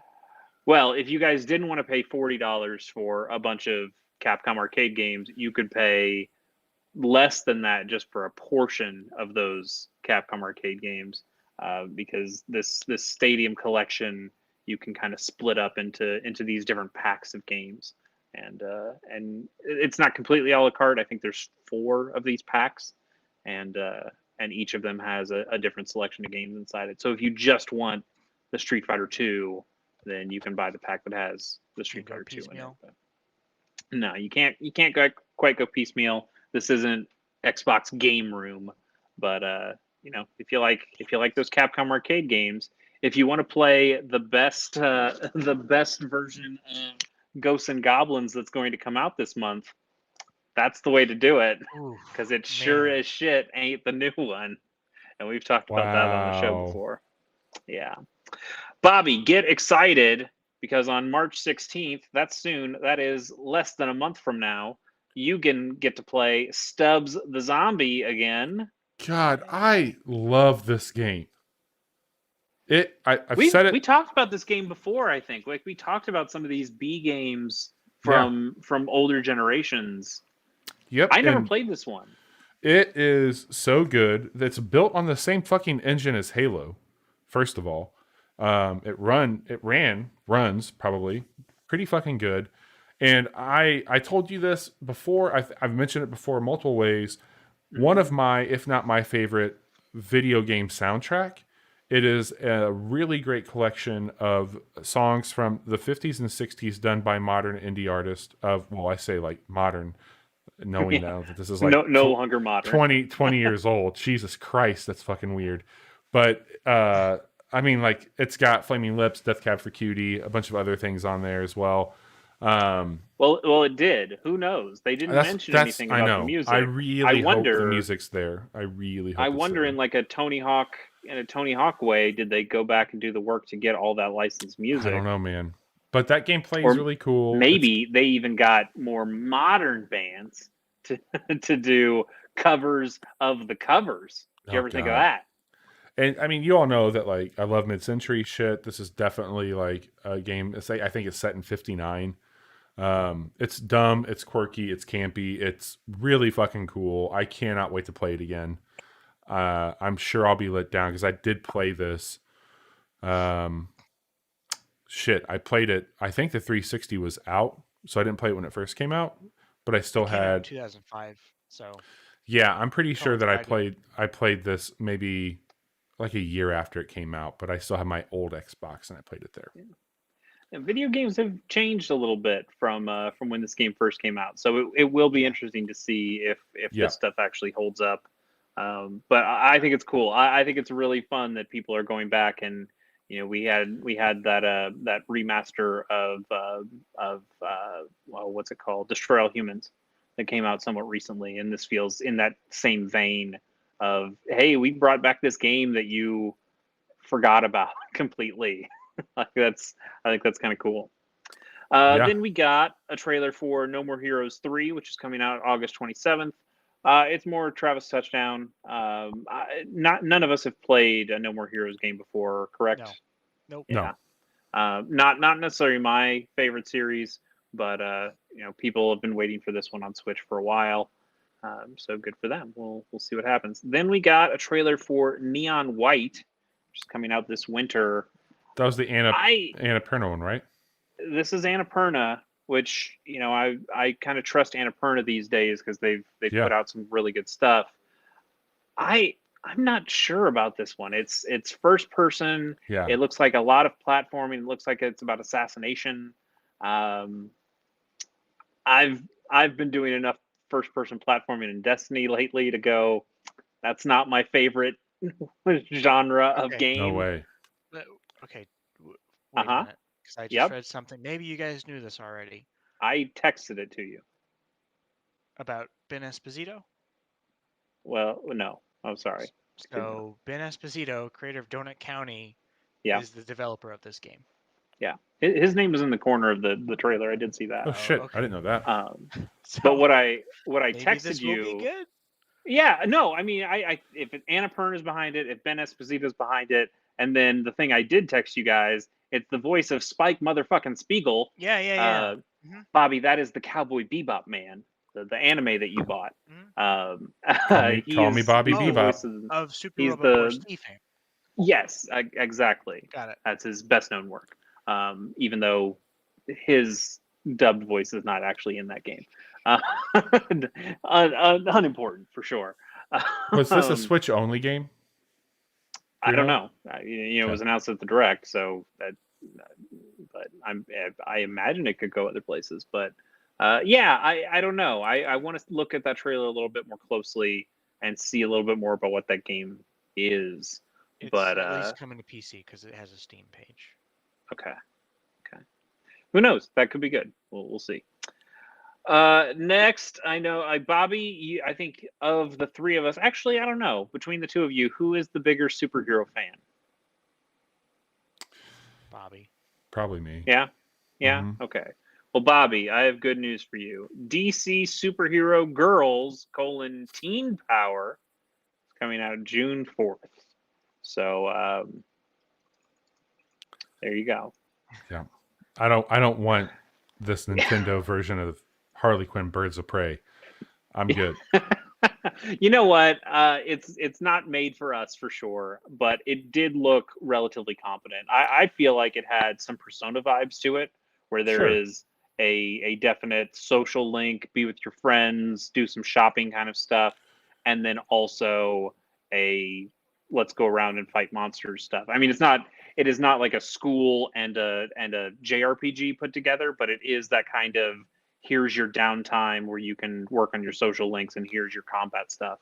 Um, yeah, it's definitely not for us, but Right. I could see it being a competent game for girls or little girls or little boys who might be interested in playing. Like, this seems better than some of the garbage kids games that we've seen.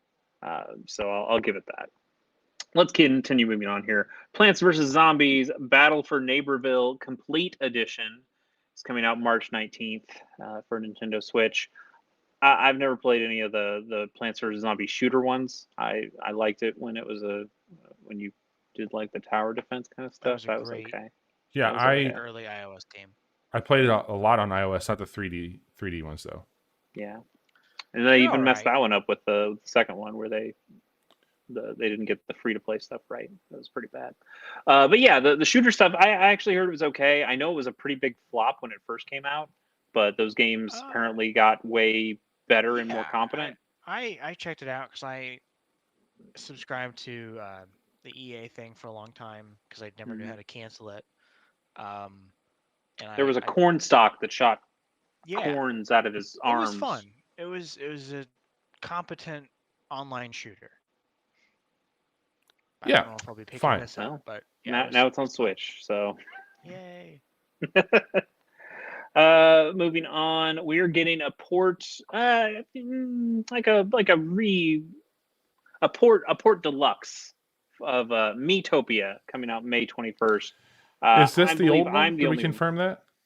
Yeah, I looked it up. It does seem like it is the old one, but it does seem like there is a decent amount of new content that's being added to the Switch version. I played Miitopia. I think I was the only one on the podcast who did. This was a 3DS game. It's fun. I think it makes a really great first impression. You get to build characters. You can make them look like your friends because they're all Miis. I remember having you guys in the game. I think Bobby was a mage. I can't remember.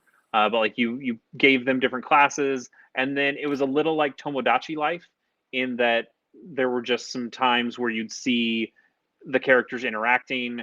There would be some fun things that happened during the battles. It was cute, but I think it was a much longer game than I expected, and it really wore out its welcome once you saw enough of those scenes that you just went like, okay, I just want to get the game over with. But with all this new content that they're adding in, it looks like there's a horse that you can befriend and ride and use in battles.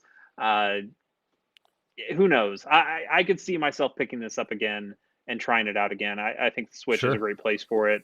Yeah, a lot of me content in this Nintendo Direct, which is crazy. First in the golf game, and then in no, sorry, Bobby, that's not allowed. You have to leave the podcast now. It's been a lot of fun. All right, well, now that Bobby killed it, let's move on then. There's going to be some Mario shit in Animal Crossing. They already told us this before, but they kind of showed off a little bit more of it. That's coming real soon, February 25th. You're going to be able to buy a bunch of this stuff just from the Nook shopping channel thing app on your phone in-game phone. And there's some cool stuff. I would say the coolest thing is actually something that has a mechanical addition to the game, and that is the warp pipes. You can purchase 2 of the Mario Green warp pipes and put them on 2 different places in your island, and you can use it to transport yourself instantly to that other side of the island. You can only have one set of pipes, right? Correct. Only one set of pipes. But still, I could see this, like, just for me, I can see this, like, putting my house is in like the bottom left corner. I could totally put one in the top right corner and just instantly go there and check to see if Jolly Red shows up there that day. That seems super handy to me.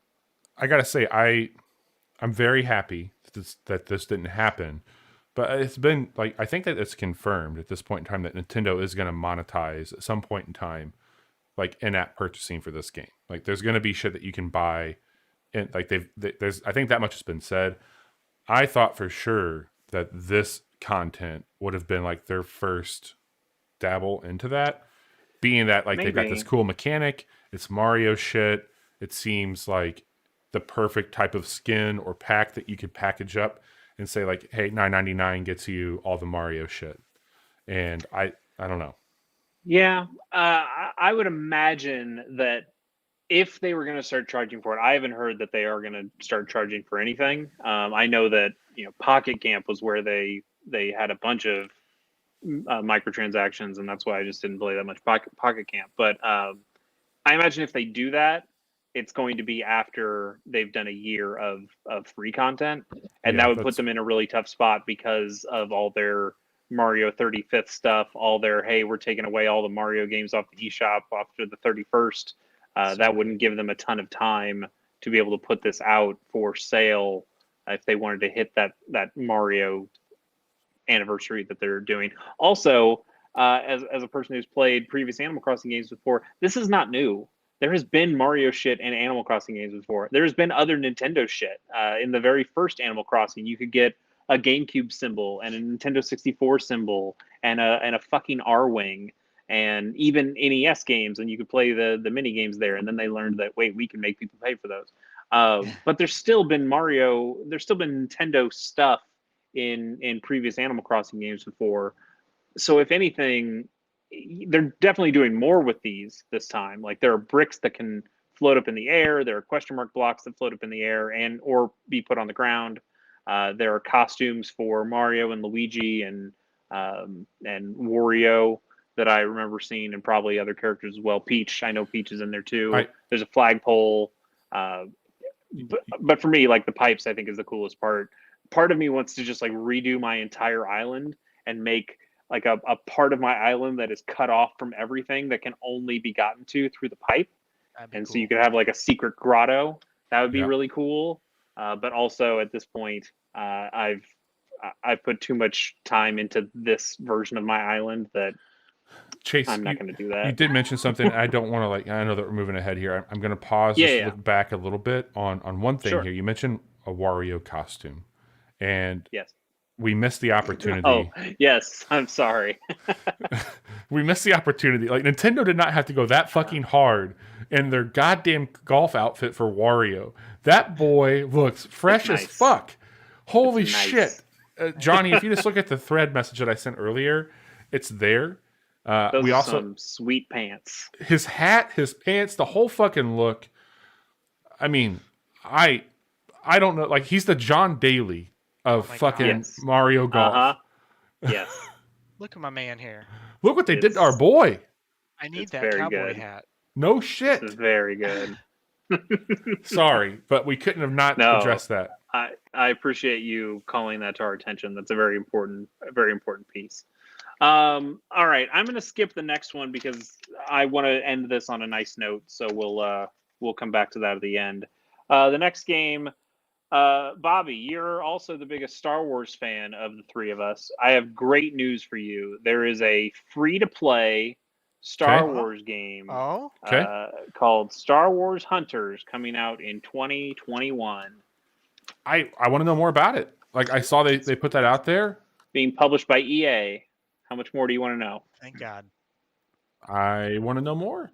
I want to know. This trailer started with calling all hunters, and I thought for sure they were going to be putting out a remake of, or like a remaster port of Star Wars Bounty Hunter, which is not a great game. I'll tell you this much: the bounty hunters are very beloved and very misunderstood in the lore and fandom of Star Wars, and if they can do some really interesting stuff on bringing some of these bounty hunters more into the spotlight, that would be cool. This is going to be a BR fucking type ass game. I know it is. Yeah, like this is Bobby. It's a free to play game. I doubt this is going to be where the rich lore of Star Wars gets expanded upon. I think this is maybe deck yourself out into some Mandalorian armor and call it a day. Mando. Yeah. Who knows? I would love to be proven wrong. The next game, Knockout City, is coming out May 21st. I thought this was a bad trailer. I thought they did a pretty poor job of showing off the only thing that this was lacking was E3 cheesy ass squad dialogue. It was fucking bad. I mean, it got pretty close. It got pretty close to that. Yeah. Cover my six. I'm going in. Ugh. I didn't think the game itself looked terrible. It's a battle royale dodgeball game. It looks stupid. From what I can tell. It doesn't look great, but I think the presentation around it, that they had these characters in these kind of like talking head segments. The fake Counter-Strike guy, the fake WoW. Yeah, character. that was the dumb part, though, is that. Yeah, why were they there? Those characters don't even show up in the game. Yeah, you're not. This isn't Team Fortress. What are you doing? I guess it was trying to like shit on other games. Like you said, it was like a Counter-Strike dude, World of Warcraft orc, and I don't know, like some Pixel Candy Crush princess, whatever. Yeah. It was not great. And then they go to the actual character selection stuff, and none of those characters look like any of the people that Shit on other... what is you doing? What's happening here? You work in marketing. How do things like this happen? I mean, it's because you have a lot of cooks in the kitchen. Mm-hmm.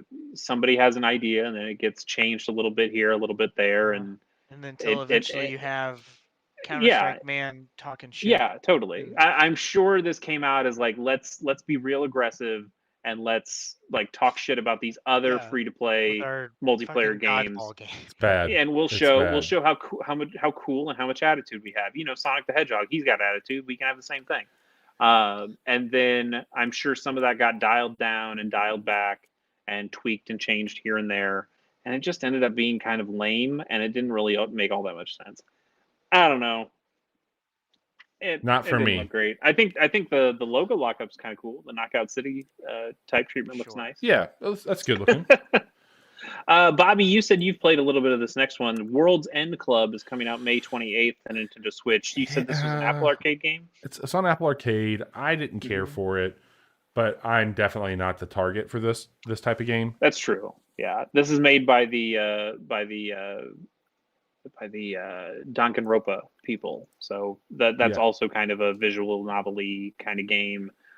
This one, I believe, is like all side scroller. Like it's a side scroller, but it's got a lot of story talking stuff to it as well. Although it's not just all visual novel. There's some action stuff. There were some boss fights they showed in the trailer.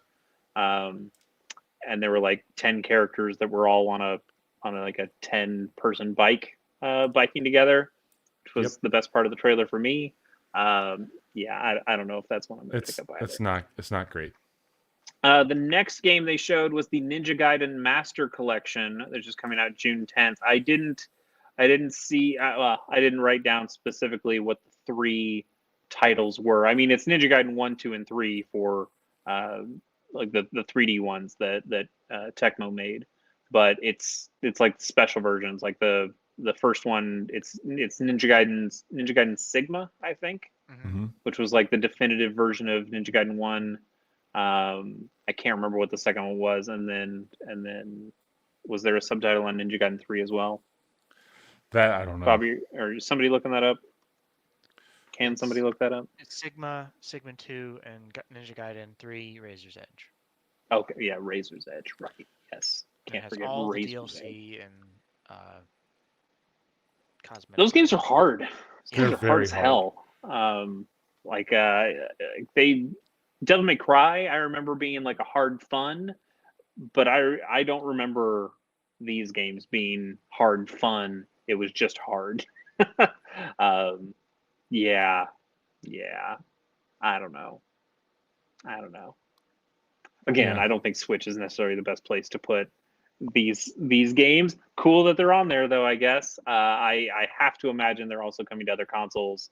At the very least, Xbox. That's where all these came out before. I think that was the interesting thing. Tecmo bet big on the Xbox back in those days. That's where Dead or Alive came out, and these games as well. And they didn't show up on PlayStation. So I wonder if this time will they actually come to PlayStation, or if they're just going to stay Nintendo and Microsoft. They are coming to other platforms, including PC. Huh. Cool. Okay. All Interesting. right. Then we got we're going to start talking about some Zelda stuff, which makes Bobby very excited. We're getting some new content for Hyrule Warriors: Age of Calamity. There's an expansion pass that's coming out. There are 3 segments to this, which really gives me some Fire Emblem vibes, and not in a good way. May 28th is where I think you can start the expansion pass, and you get 2 new costumes for Link. Only Okay. Link. There are other characters in that game besides Link. In fact, there are quite a few other characters besides Link, but you only get 2 Link costumes. And then if you get the expansion pass, there will be another pack that comes out in June of this year, and I didn't have everything in front of me, but it said expanded roster, so that I assume there's going to be at least 1 new character out of that, and some new stuff with there. I think they said some new weapons as well, and then it seems like similar to the Fire Emblem. Now that we've given you a couple things, here is the big one in November that will have some new story stuff, also expanded roster, so they'll be bringing in more new characters there. Here's the problem. I think we all like that game. Do we like it enough that we think we're going to keep playing Hyrule Warriors: Age of Calamity into November of this year? It depends, like I think if there's a tie-up or a crossover or tie-in where if in some weird way they do precursor shit to Breath of the Wild 2, I could see that being like a way to get people excited about it and really pump up like the potential characters that they do with it. I still have a couple people that I can unlock in the game that I know are more like severe end game, and there's still quite a bit to do that I intentionally like did not keep going at the time because I'm like, I want to come back to this game because I like it so much. I did what I needed to do for Game of the Year. I got that information, which is great, but I don't know. Like on one hand, I have the expansion pass for Cadence of Hyrule, which I love, and I haven't really gone back to that game, so I don't know. And like it depends really like when like things are coming out. If this comes out in November, coincides with I don't know, maybe like a Horizon Forbidden West game, like there's probably not a good chance where I'll be playing something from last year when even if it has new content on it, when there's brand new stuff coming out. And I know holiday is a real sacred time for releases also. So who knows? Yeah. Well, to give it some credit, I would say that a game like this, I think, lends itself better to new content than a game like Fire Emblem did, where Fire Emblem, those campaigns take a long time to do. So if they say, well, here are some new characters that you can use on your playthrough, it's like, I don't know if I'm willing to commit to another 30-40 hour playthrough just so I can use some of these characters. But in this, you can pick a character and just go into some missions. It will be, I'm sure it'll feel kind of weird to have this level 1 character compared to all your super high level characters, but it probably lends itself a little better. All you have to do is literally take him over to the barracks and you can yeah, that's true. So we'll see. I don't know. I would need to see the characters, that's probably what's going to sell it for me. Bad news. It's Mira and it's Pyra and Mithra again. They're coming to Hyrule Warriors. Sorry, Bobby. No. That has not been confirmed, but I wouldn't put it past them at this point. Yeah. We got a quick trailer for Bravely Default 2, which is coming out February 26th, real soon here. I talked about that on the show a couple weeks ago. We got some other like super quick hits. The what was it called? I didn't even write it down. The Saga Frontier remaster remake is coming out relatively soon. And then we got to the big news. We saw Mr. Eiji Onuma, and he had the best line of the whole show, especially, God, it was so perfect. He's on a black screen. He's wearing a Zelda shirt. You're like, oh shit! It is time to hear exactly about what Breath I of the said. Wild 2. Someone at work was talking to me when this happened, and so I couldn't hear what he was saying.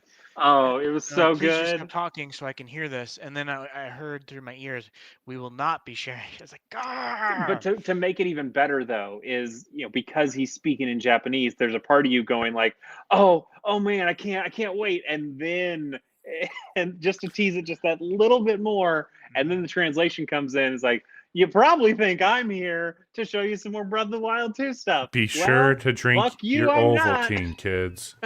It was such a fucking letdown. Oh, God. it was so good. It was so good. It was so I can tell funny. you, I don't think that game is coming out this year. I don't know. I don't think so either. Yeah, if it is, it's gonna be holiday.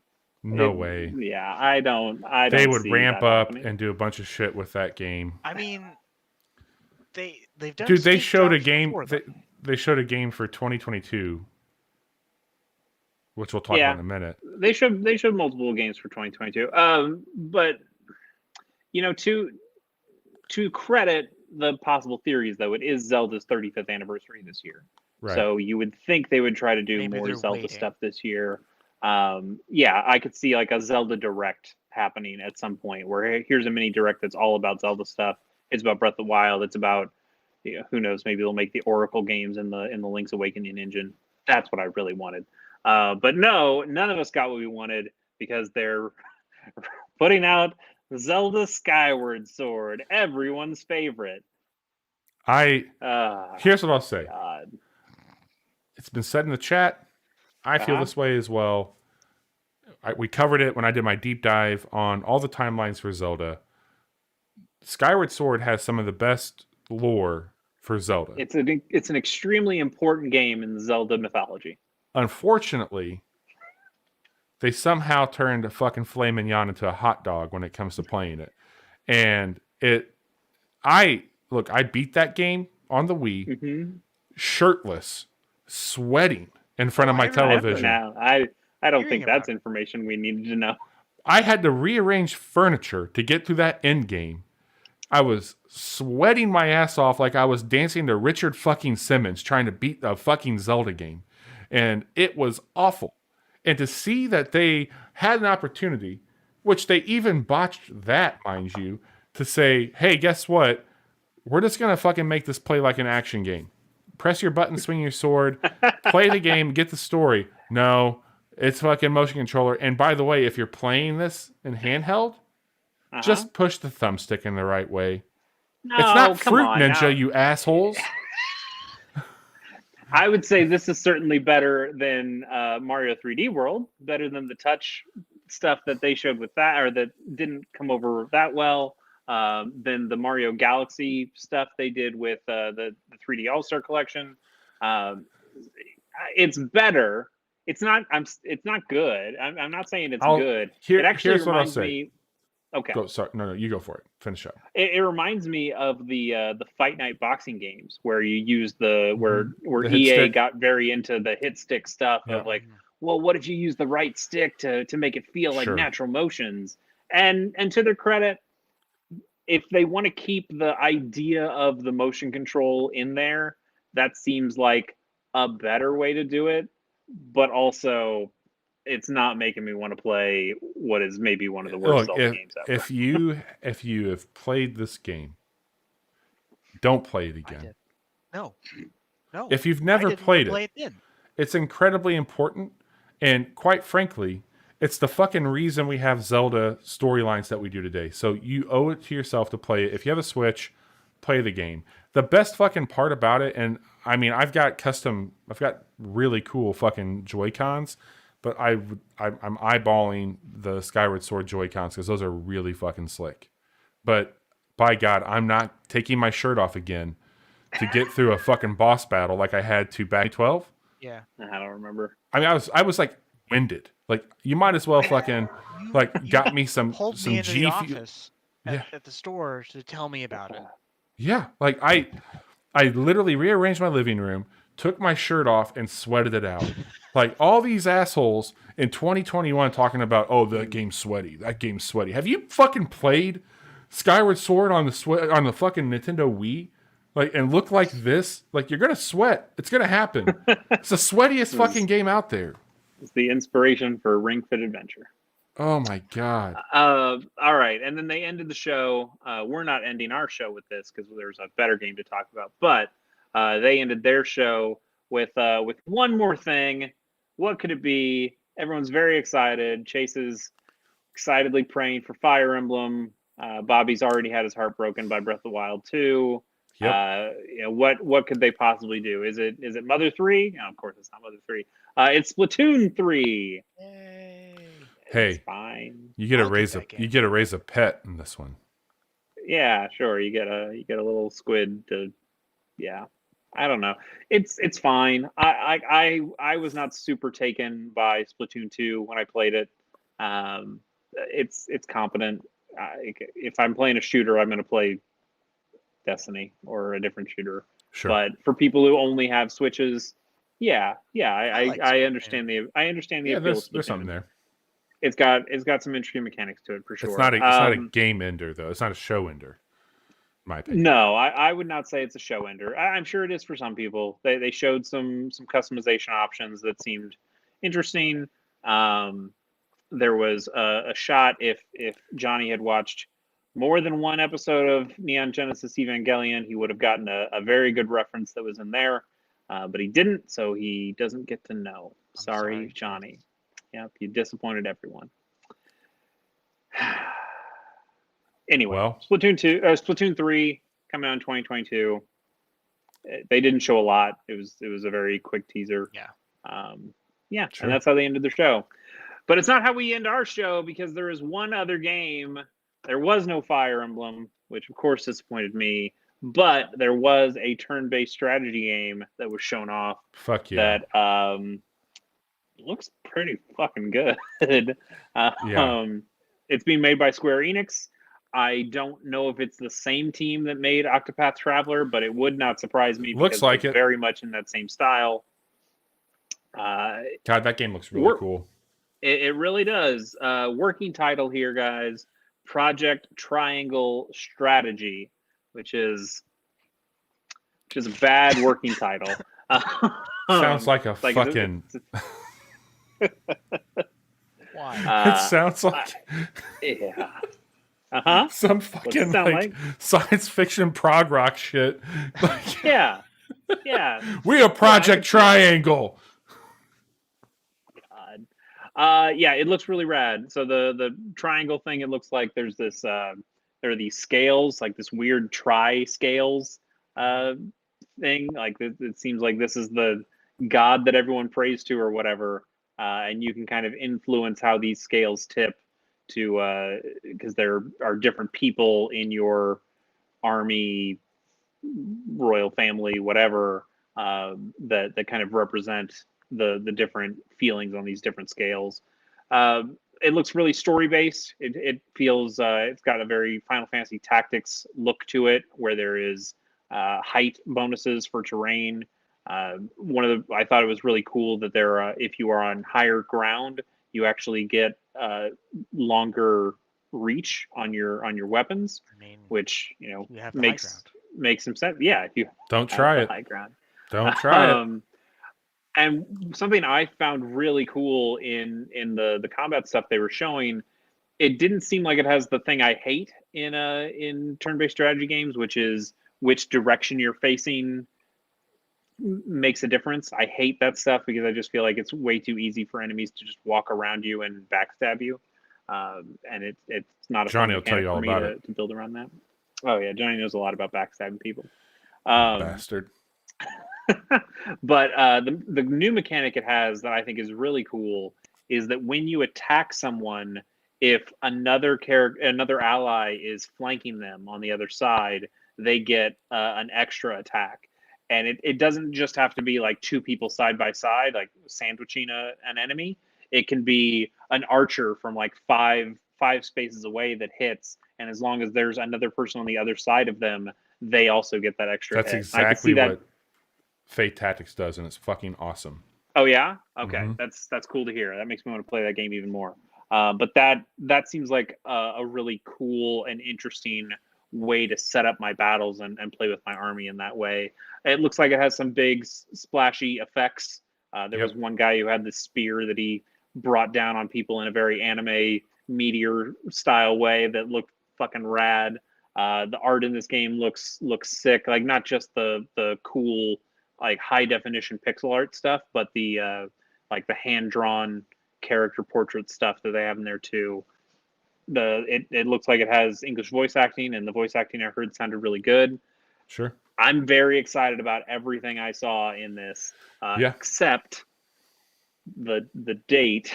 Yeah, because not good. when you put working title Project Triangle Strategy, what lights up in my mind is, oh, you're not ready to release this game. Then you don't even know what the fuck you're calling it.